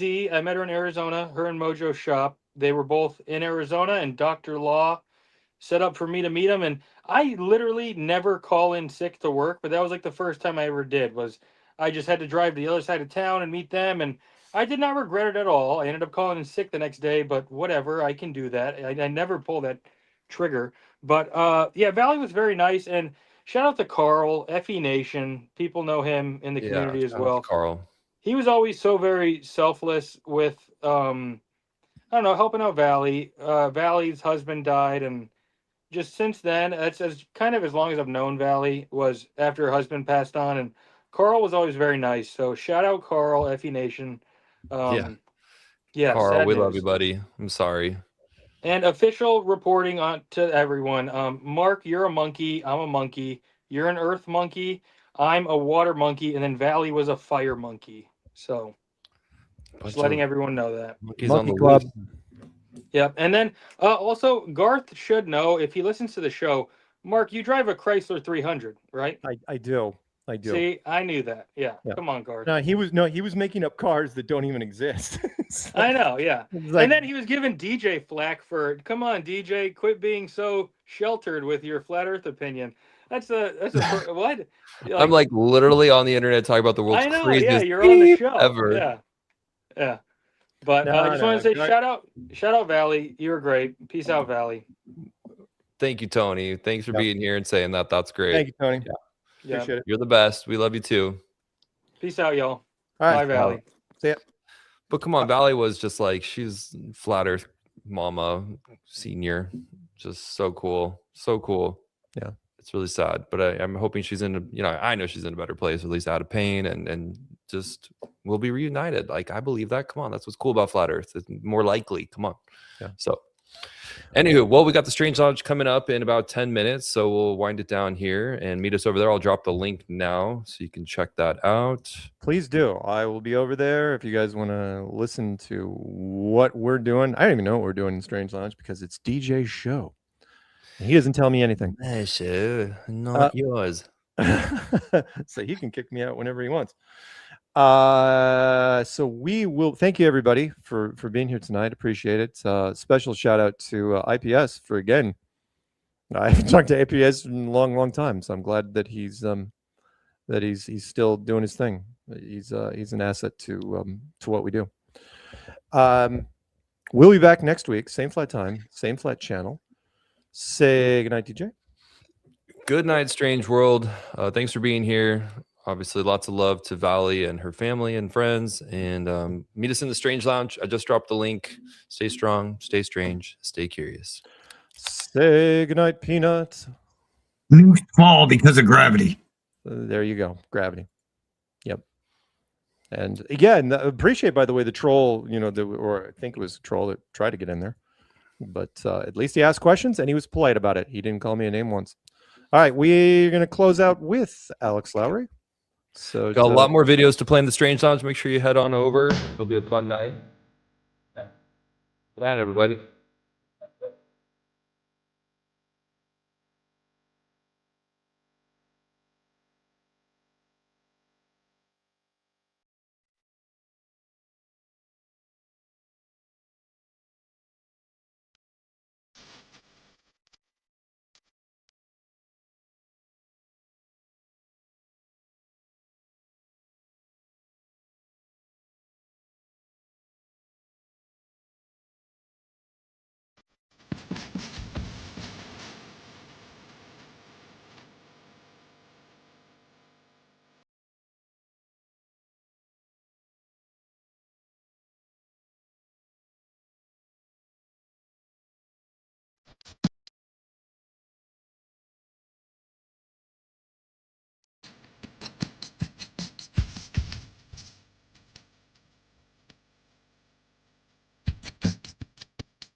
Paige needs to get into her PJs with her cup of cocoa and her 6 marshmallows.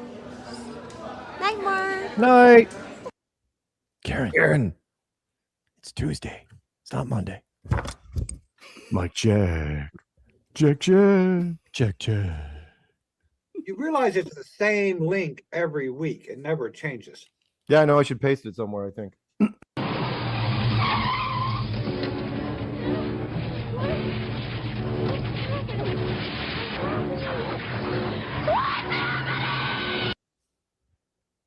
Cartoons.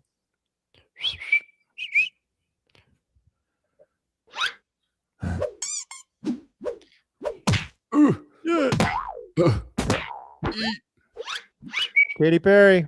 Artemis.